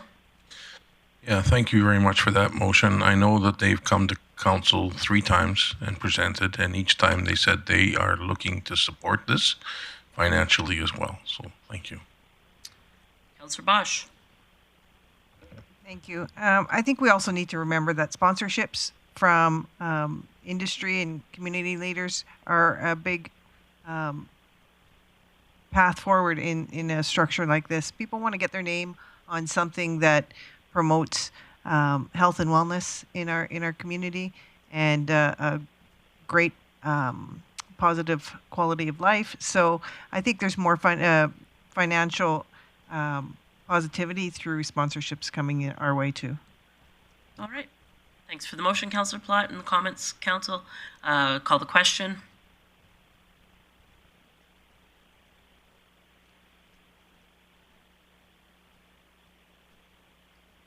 And that carries unanimously.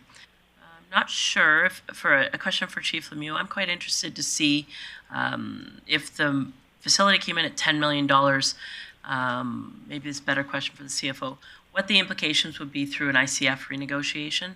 So at some point in a report, if you could include that information for me, as if the asset was added based on it being $10 million, what it would look like in a renegotiation through ICF.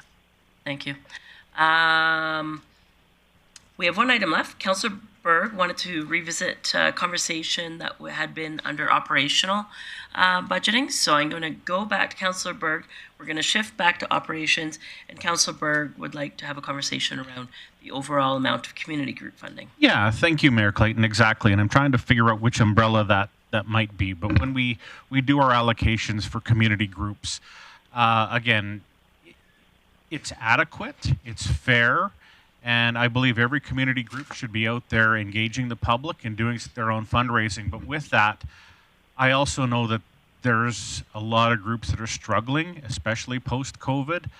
And so I would still like to see us allocate a slight raise for that pocket or that bucket of money that goes towards community groups. And so the number that I'd thrown out was $27,500.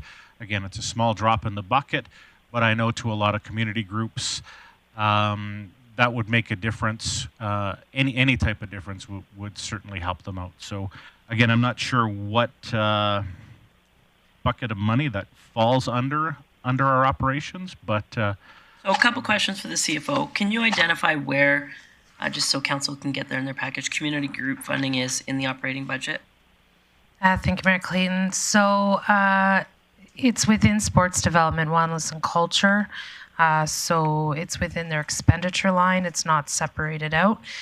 So if you wanted what we currently, I just need a moment to look up the total that we're currently funding for community groups. And a question for Chief Lemieux in the meantime that he may have at his fingertips. Can you remind me, there had been previously funding identified for community groups in emergency type situations when they couldn't make their payroll coming out of COVID, utility bills, etc. Is there any of that money left? Is that still a program? I do know that we ask community groups to come and ask when they need that money, but I'll ask my staff if there's an actual fund for that or how that's funded. And maybe the CFO can find that out as well. Councillor O'Toole. I'm just wondering, Councillor Berg, what your goal is if we gave them $28,000? Would it be spread equally amongst all the groups? Well, or would it be you have some in mind that may want a little bit more of a chunk? Well, I actually have no opposition to the current program where community groups apply for funding and our team allocates that funding. I just want to give them a little bit more elbow room in how they spread that money out. So it's not that I'm looking for anything specific. It's just when I saw the allocations and I saw that the requests were fair, but we were awfully shy with a handful of them and said no to a couple as well. Thank you. CFO Whiteway. Sorry, my apologies. I thought somebody was sending me the number, but I do want to comment though on the application process. So, with an additional 28,000 added, we would need some clarity on what we would do. Is we would normally open up the whole entire application process then and ask community groups to apply. So we do that every 2 years. So that was done, I believe, this summer was our last one. So if 28,000 is added, we would then have to go back out, ask everybody that wants to apply, and then come back to council with the recommendations on how to divide up that 28,000. And I don't mind that. Again, one of the things that as these groups came forward to me, I just said, we allotted what was budgeted, but come next budget cycle, I'll bring it up and try to get a little bit more in there. Now, again, realizing that times are tough on our end and we want to keep tax rates low. It won't be a huge pot of money, but I did say I would bring forward something that would help top some of that up. Okay, well, you created a full queue, so that'll give the CFO a bit more time. Councillor O'Connor. Yes, I like where you're going with this, Councillor Berg. However, is it enough? And so if you're going to go for 27,000, what's going to make an impact? $1,000 for each one of the group. And when you take a look at the number of, there are 8 groups here that could get fundings. Well, that's actually a different thing from what I was told. So That was in capital and we already approved that. Okay. Yep. yeah, so this is So different. we're on page 31. Sorry, Councillor O'Connor. Under, no, I apologize. We're on page, I just had it. Give me 1 second. 21. And so under protective and public and protective services, sport, development, wellness, and culture encompasses our community funding support. And the CFO is just getting a breakdown right now.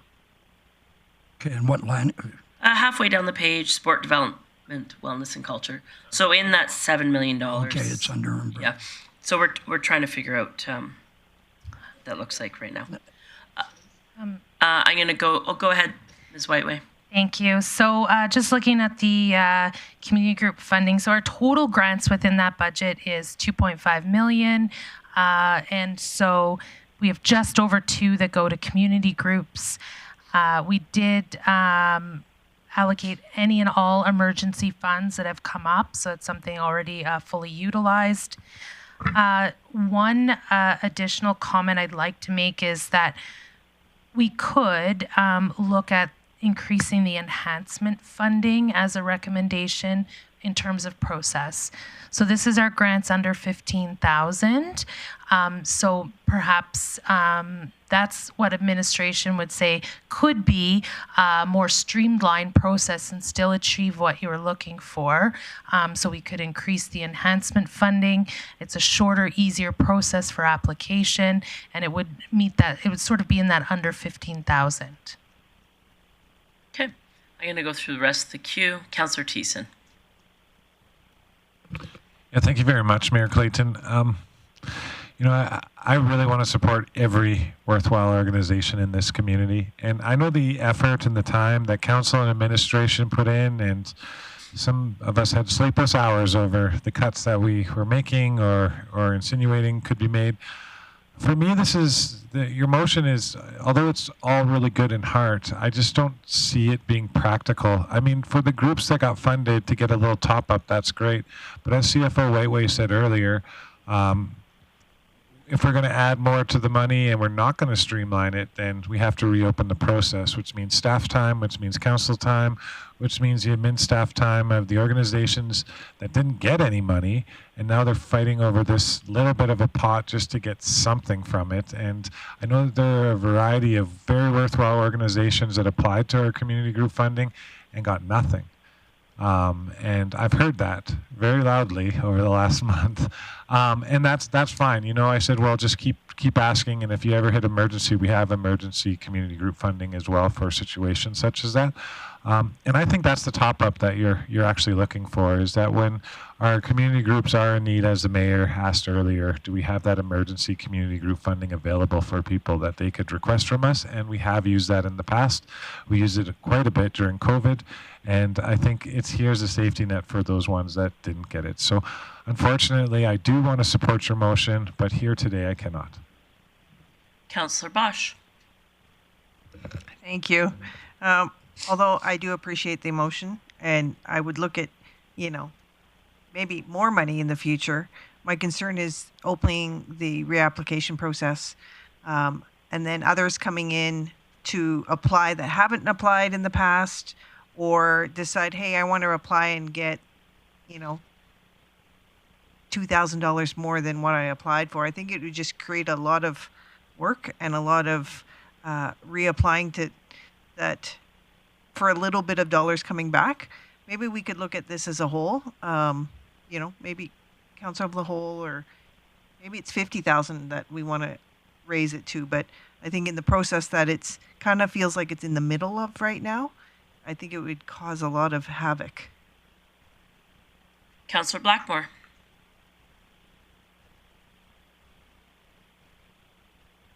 I don't see the process as being challenging. We have all of the applications. Our staff is very familiar with all of the applications. They're not significantly out of date. To me, it would not be a horrendous task to go back through those organizations, those applications, and topping up where we were significantly below the original ask, or in fact didn't fund them at all. I don't see it as being a challenging or difficult task. And I don't see that we need to ask them to reapply at all. We already know what their budgets look like, what they need, and what they were given, and what they, as compared to what they ask. So I would support the motion and ask administration to not complicate the issue by adding in another layer of applications. Is simply review what we have received and make decisions accordingly. I know that the people who work in sport development, who look at those applications, know those organizations really well, and I don't feel we need to start from scratch. I'm going to go to Councillor Bressie, then I'm going to jump in the queue. Great.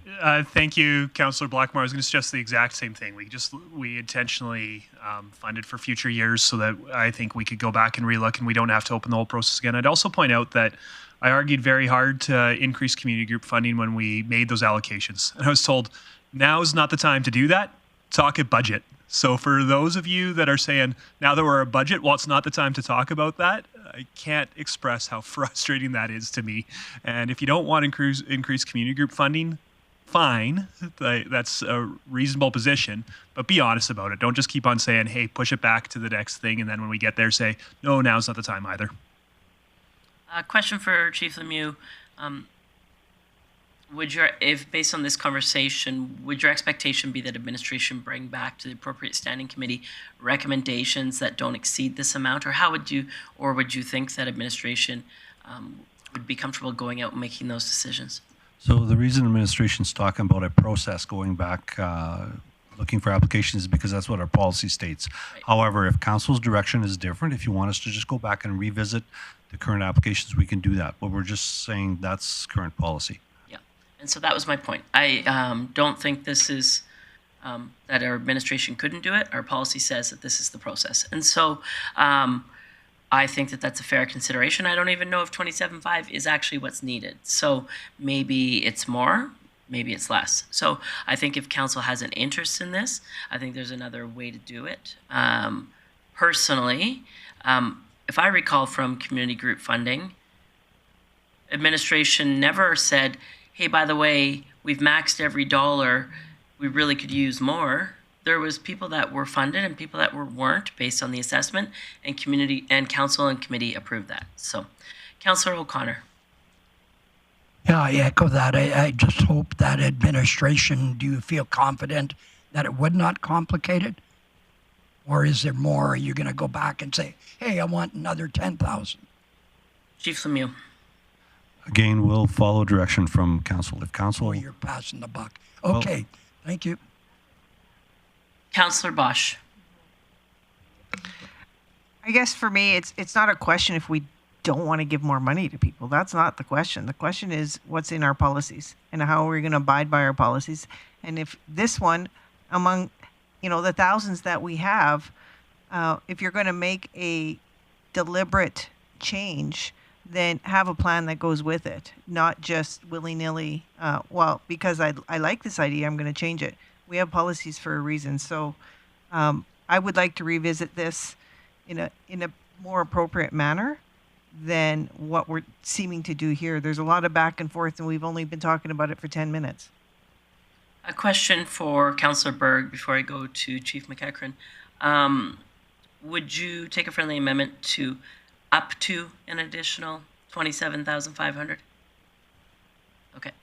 Chief McEachran, you're in the queue. Oh, you're Invest GP. Okay. Ms. Whiteway. Sorry, but thank you, Mayor Clayton. Just in terms of just to address it in the conversation around process, there is the enhancement funding piece that's brought back annually. So if that would be our recommendation for the most simplified process.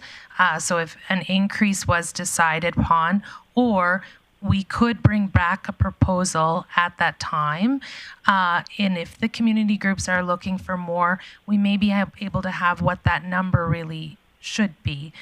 So perhaps that could be a way to address an increase in community group funding on an annual basis. So using that enhancement piece, which will be done again next year. All right. So, seeing no one else in the queue, there is a motion in your e-scribe. Committee amend the 2024 operating budget under community group funding to add it up to an additional 27,500. Call the question. May I close? Sorry. Yeah. I'm actually going to move an amendment unless Councillor Berg takes it as friendly. I would like to amend that to do community enhancement funding. I'll respect what staff's saying in terms of process. I want to get more money to community groups. In the perfect world, we would have increased community group funding and gone through it, but I also hear what staff's saying, and so I'm going to move that amendment unless it's taken as friendly. And I'll accept it. That's a friendly amendment to the community enhancement group funding, or enhancement funding rather, and then Councillor Berg to close. Yeah, thanks, Mayor Clayton. And Councillor Brescia and I did have that same conversation right after the funds were allocated, and the signal was to bring it back to budget, which I then relayed back to the community groups that I'm familiar with and said, I'm going to take this back to budget. And so here we're having the conversation. Where I actually come up with that number is when I reviewed the list as to what I felt would have been adequate. I felt we were about $30,000 shy. And so it wasn't a huge amount, but, 2,000 here, 5,000 there. It added up to right around $30,000 off the top of my head is what I felt we were shy in helping out some of these organizations. So the number isn't pulled from the air. It was just, this is what I wished we could have done. So now that we're budget time and that number still rings in my head, it's not a huge amount. And again, the way I saw it is that paperwork was only submitted months ago, so the information is still fresh. And I trust our administration will allocate those funds as the groups need, not necessarily as I would direct. I'm sure their list would look different than mine, but I just genuinely felt that we could do better for our community groups. They do so much to enhance our quality of life through their volunteer efforts, and it would just be nice if we could adequately help them out just a little bit more. Ms. Whiteway. Thank you, Mayor Clayton. Could I just maybe confirm, is the intention that this be one time in 2024 or ongoing forever? I would love it ongoing.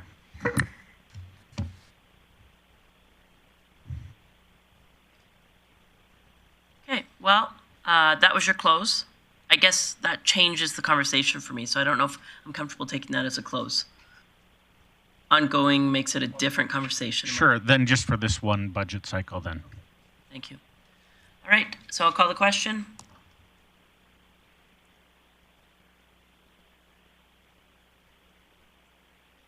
Councillor Thiessen in favor.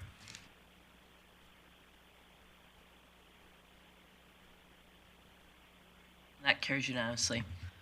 So we are done our operating our capital. Nobody touched the queue. And we are going to take 5 minutes for our senior leadership team and our CAO and our financial team to put some numbers together. We'll have a presentation. Then there are a couple of business motions that we need to complete.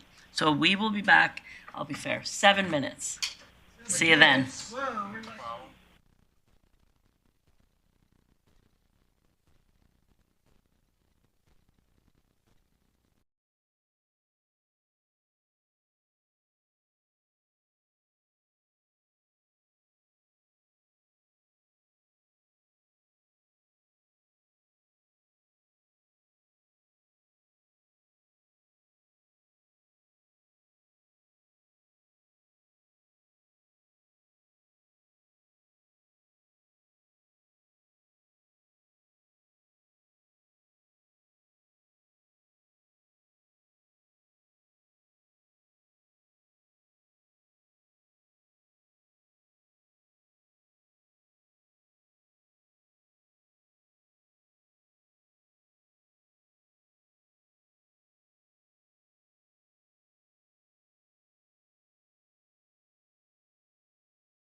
Good afternoon. Welcome back to day 3 of Budget Deliberations 2024.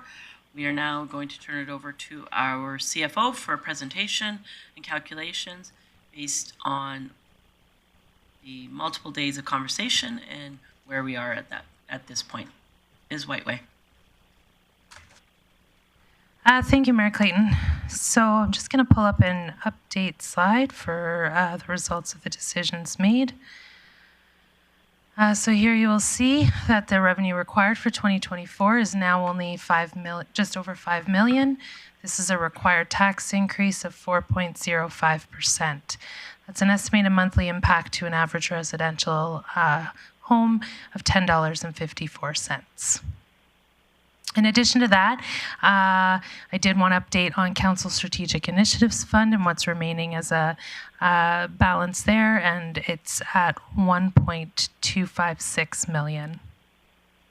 In addition, sorry, Ms. Whiteway, could you also update us on where we are at with financial stabilization? Certainly, Mayor Clayton. So if you, in the budget book on page 121, we have provided a forecast. So we are estimating that once we receive the outstanding funds from the ATCO streetlight investment, the estimated balance in that reserve should be just over 21 million. Okay, thank you. I have a comment, and then I see Councillor Plotz in the queue. I think that Council's done some significant work over the last couple of days. I also want to recognize the fact that our administrative team and our CAO put countless hours into this presentation. These numbers that were brought forward were based on status quo with a couple items of Council's strategic priorities added in. The initial 6.09 was a large number, and these cuts come with some reduction in service, some organizational impacts, and some difficult choices. For me personally, I think we should be proud of the work we've done over the last few days.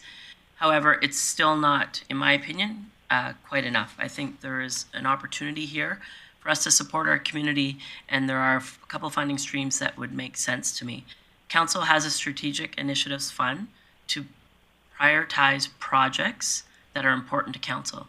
I know the success of our residents and businesses is extremely important to our Council. And with that, in times of need, I think that's when we are strategic with some of our funds. I'm hoping one of my colleagues will consider taking $500,000 from our Council Strategic Initiative Fund, as well as $500,000 from financial stabilization, which would give us $1 million on top of that, which, Ms. Whiteway, with $1 million, could you tell me what the tax rate would look like?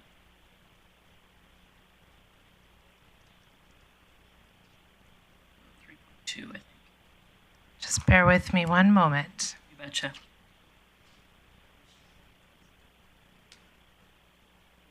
It's more than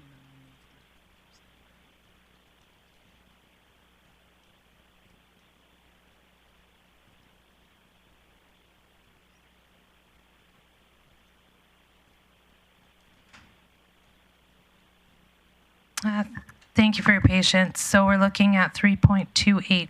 Thank you. So speaking to that, I'm hoping one of my colleagues will consider making this motion to put the tax increase at 3.28.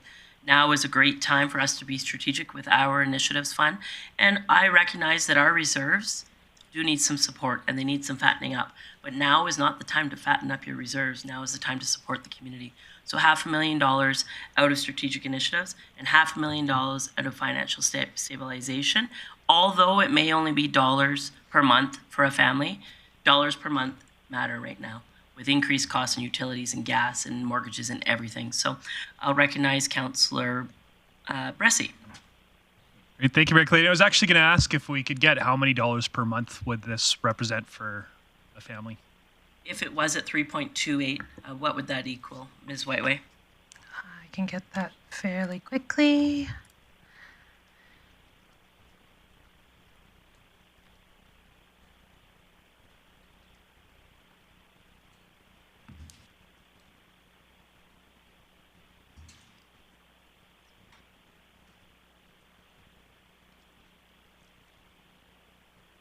It should be $8.52. Approximately $2 reduction. Yep, you bet. Councillor Blackmore. I would be happy to move that we replace capital tax spending by $1 million, taking $500,000 from council strategic plans and $500 from financial stabilization to further reduce the tax burden on our citizens. Having been very poor occasionally in my life and trying to raise children while being very poor, I understand completely the pain that people are experiencing right now when it's a struggle to know whether they should be paying their power bill, their heating bill, or buying new shoes for their kids. Every dollar we can put back in every dollar we can leave in their pockets is good for our community, and it's good for the future of our community. So I hope that you will support me in this motion. And just to be clear, it's $500,000 for the e-scribe. So that motion is in order.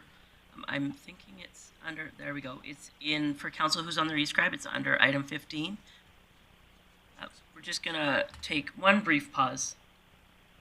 But for council, just so you know, it's in your e-scribe under committee take $500,000 from council strategic initiative funds and $500,000 from financial stabilization reserve to lower the expected tax increase to 3.28%. We'll just pause for a moment before I recognize the others in the queue.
We are good.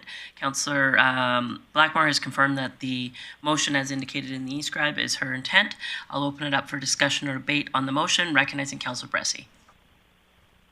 Great, thank you, Mayor Clayton. I certainly understand where this is coming from, and I certainly get how much a lot of our residents are struggling right now. That being said, that's also been the conversation every single budget that I've had here at council is we can't raise taxes this year because our residents are struggling. We can't raise taxes because our residents are struggling. My entire time on council, we haven't raised taxes at all. We're still charging the average residential house what we charged them when I started council six years ago. When I look at our tax revenue, if I'm doing my math right, we're growing about 1% a year of the total tax revenue we're growing. No other organization has been able to do that. My groceries have gone up by 200%. My power bill's probably gone up by 30-40% over that time. My mortgage is about to take a big hit, and at some point, I recognize that my taxes have to go up as well, which I don't like. But they say that two things in life are certain: death and taxes. I think something we should be trying to do with our taxes is making those as certain as possible, making them predictable, making them so that residents never have a massive increase their tax bill in 1 year. And that's where we're heading to this budget right now, is giving residents a massive tax hike in the future. We've already cut capital tax in ways that I think are one-time cuts, unless we want to see our roads massively decline. Here, we're artificially lowering taxes for 1 year by cutting from reserves, but that's not a structural cut.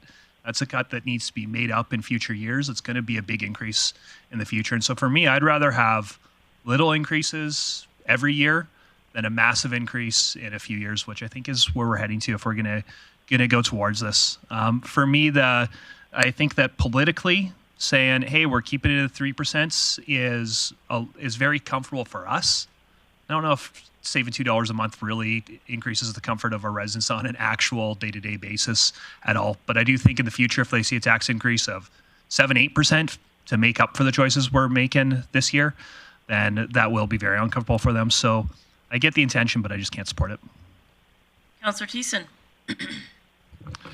Yeah, thank you very much, Mayor Clayton. I'm in the same boat. I entered into this budget discussion after talking with many members of the community, very clearly stating that if we can get our tax increase under 5, we're going to be doing something good. And we have to applaud ourselves not just for the hard cuts that we made, but for the beneficent adds that we made into our budget as well. And this is really responsible. I think, a budgeting process. There's lots of thought that each member of our council put together in order to get this tax rate down 2% from where it was, while also still adding into the budget. Councillor Bessie's made mention of a lot of my points, but I will go back to the saving our residents money. We're talking about $2 a month. I can't even buy this cup of coffee for $2 a month. Let alone a pair of shoes for my kids. So I don't know what kind of savings we're actually generating, and I don't know what kind of hurt we might be passing on to future administration and councils of the city of Grande Prairie, let alone the residents, which my family members in Manitoba and Winnipeg, they were privy to lots of these low tax years. And then when they got their new mayor, Brian Bowman, a few years ago, they went 10, 8, 6, 10. That was their 4-year budget plan, and I don't want to start looking at numbers like that. I feel very comfortable with the single digits. I feel very comfortable with under 5, and I feel very comfortable with only adding $10 a month to everybody's tax bill. I think it's responsible financial planning, and I know we're all in tough times, but I do believe there is an expectation in our community that taxes are going to go up because everything else is going up. It's our job to make sure that they don't go up unmanageably. So, and I think we've done a great job of that. So congratulations to administration and staff on doing this. I hope we defeat this motion and walk out of here proud with all the hard work that we've done. Councillor Plott. Thanks, Mayor Clayton. Chief Whitewood, can you just remind me again what is in our council strategic initiatives fund after all the budget allocations we made today? Prior to the motion. Thank you, Mayor Clayton. So prior to this motion, it's 1.256 million. Okay, and just so I fully understand this, so at the end of next budget cycle, would that money stay in that account for future councils, or what's the intent with that fund when this council term ends? Does it roll over to the next council? Thank you, Mayor Clayton. I suppose that would be a decision of council of what to do with that. And with the last round, yes, it was rolled forward and continued on. Okay, I got to give this some thought. Thank you. Councillor O'Connor. I will echo the comments of my fellow councillors that I think we're setting ourselves up for failure in the next number of years when we'll have double digits, and that's what people do not want. I've had calls from people saying, give us a little bit every year and we can live with that. But if we're keep taking money out, it's giving a false picture. We need to be able to say it's something that's predictable, and let's not set us up for double-digit increases in the next couple of years. So I won't be supporting this motion. I will remind council that on the screen there was a slide that showed the next few years, and none of them indicated a double-digit increase. So to indicate and potentially scare residents that if you don't reduce taxes, there will be future double-digit increases is actually incorrect, and it's misinformation. I would like to point out that we've discussed over the last few days that potentially LGFF funding will increase in 2024. That's an opportunity to bring that projected 5% tax increase next year down. I also want to talk about future investment in our economy. We have seen slower growth, and our reputation, unfortunately, is that our taxes are very high. We've worked very hard to hold close to zero over the multiple years, as Councillor Bressie has indicated. This is still an increase at 3.28. It's still, the message will be, we all know in the street, you already were the highest and now you just increase them. Well, the reality is we're not the highest. The reality is the average tax bill for the average house price in Alberta puts us around 6th or 7th. But the point being that we have an opportunity to use funds that were identified and given as a privilege to council based on our decisions to take initiatives to support our residents. This is an opportunity to use this fund to support our residents. I think that financial stabilization reserve is pretty self-explanatory. So it's stabilizing financial impact. To have $1 million reduction, and yes, we have reduced over the past few years, but we've worked very hard to clean up our expenses. Our expenses, as shown at the introduction of this budget, are right in line with every other mid-sized city, not in relation to our partners, but our partners, our municipal partners have the opportunity to see increased revenues on a regular basis. Never mind the fact that they have revenue streams that we're not privileged to have the opportunity to spend. So we spend very efficiently.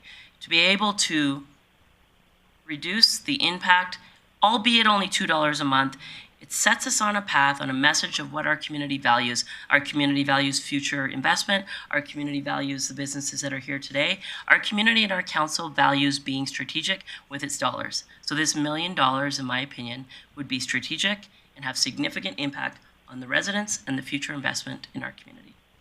Councillor Palat. Thanks, Mayor Clayton. After giving some thought and hearing that, I will be supporting this motion. I do agree, and when I look forward, our tax increases are minimal. I do want to point out our tax increases that we just had put on the screen are going to actually higher than what CIBC would get in forecasting inflation as well. So we are going to be a little bit above inflation for the next 3 years in this budget of what was forecasted. So I can support this motion. Just thinking about it from an economic development percentage, and maybe it's a perception thing, and a lot of what we do is about perception. Having lower taxes is going to create more economic development, more than a lot of other things that we do. It's still the single biggest thing I hear from business components out there is our taxes are too high. I can talk to them in purple in the face like Councillor Thiessen's jacket. It doesn't seem to change it. If we keep our taxes going up and up and up, it signals the wrong message. And so I think that us moving it down to this and being below 4 and being actually closer to low 3s is actually a really, really positive sign for our community. So I will be supporting this. Councillor Bosch. Thank you, Mayor Clayton. I will be supporting this motion, and the reason is particularly half of it is coming from the Council's Strategic Fund. And to me, that is for things that are extraordinary. So, Rising Above, Mascwa, things that we're supporting already. But we have to keep in mind, after listening to our financial advisors, that this next 18 months is going to be a tough ride. Everybody thought that, oh yes, we always say it's been tough and it's tough and it's tough. This is different. This really is different. Mortgages are coming due. Food banks are being used at an incredible rate. This is not the same as what we had years ago. So putting council strategic funds into things that are not a normal cost of business, I think is okay to use. The stabilization fund, yeah, that's what it's there for.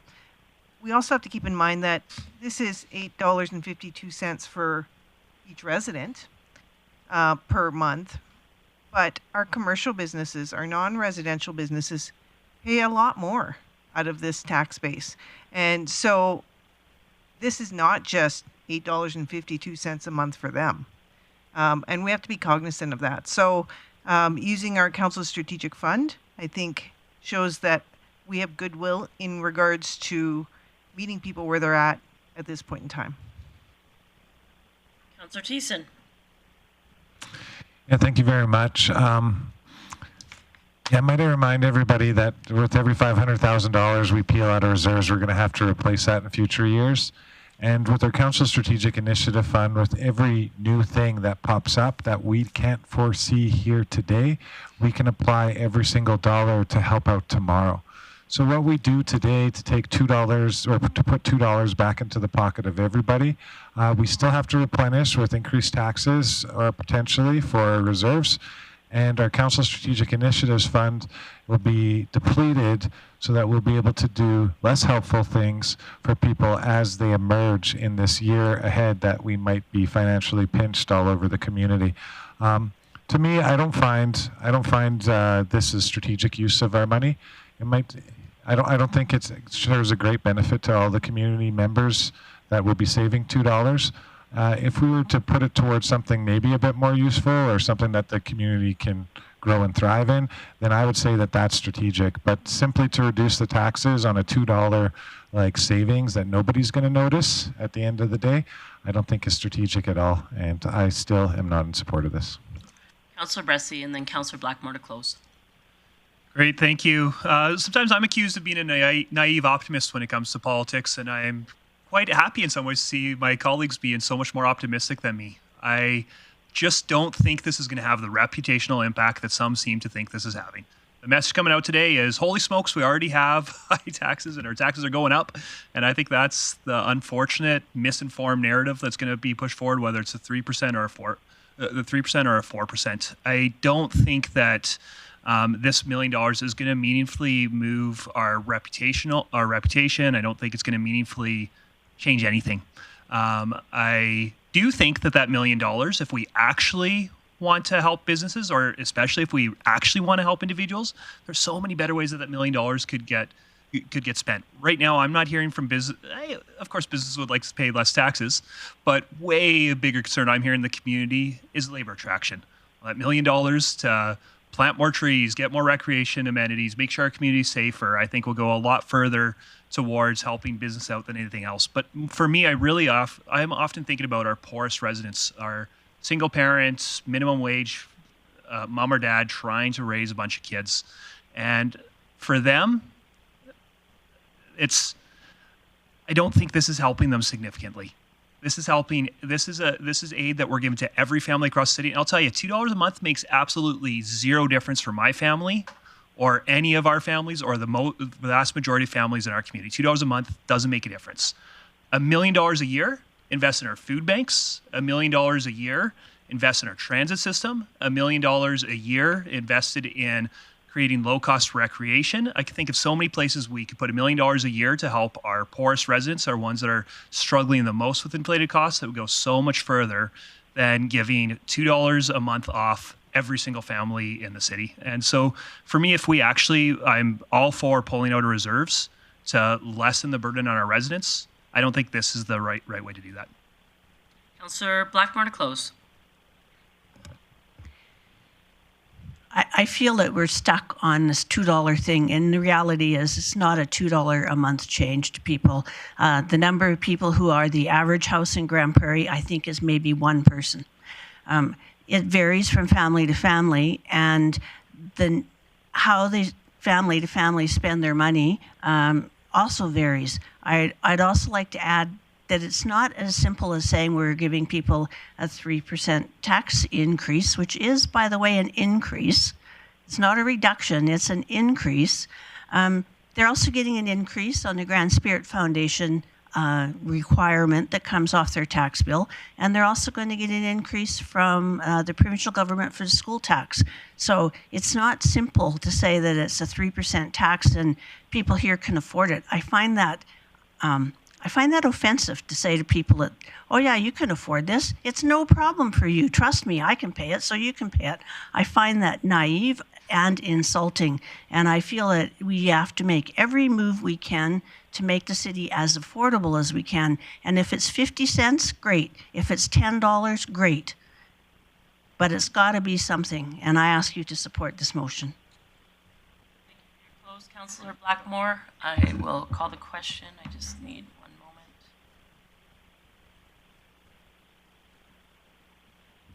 So as in your e-scribe, it is there. Call the question. Please vote. Councillor O'Toole in favor. And carried 6-3. All right, there is a couple items of business that are also remaining. They are in your e-scribe. I recognize Councillor Bressie. Great, thank you. Thank you, Mayor Clayton. Would you like me to make all three of them, or just go for it? Sure. I would move the council approve the 2024 operating budget and the 2024 capital budget as amended. Approve in principle the 2025-2027 operating capital budgets as amended, and give 3 readings by law C-1395M being an amendment to the fees, rates, and charges bylaw. Just speak this. I want to echo what some have said in terms of the extremely huge shout out to our administration. I can't believe how well supported we were. We threw some curveballs last minute and the answers were right at our fingertips when we needed them. I know that years ago that was not the kind of support we could have got in this decision making. So thank you so much. And I know it's not just our chiefs in this room. I know it's our directors watching them and our director staff but watching alongside them that are providing that support. And I know that we've also been able to do it not just because of the effort we get there a few days during budget, but because of the work that goes in all year improving our systems, making this more efficient. So thank you to our staff. I also want to acknowledge we just had a kind of heated debate about the last motion, and there were a few that we had heated debates on. And I know that every single one of us lost votes around this table. I think I might have lost more than anyone else. I don't know. But at the end of the day, I really do appreciate this is a budget I have a lot of confidence in because I really trust us as a body a lot more than I trust me as an individual. So really encourage council, even if there's a few votes that were tough to lose, that we'd all support this unanimously. Call the question. Councillor O'Toole in favour of all three. And with that, it's carried unanimously. And with that, our budget deliberations are concluded. Thank you so much.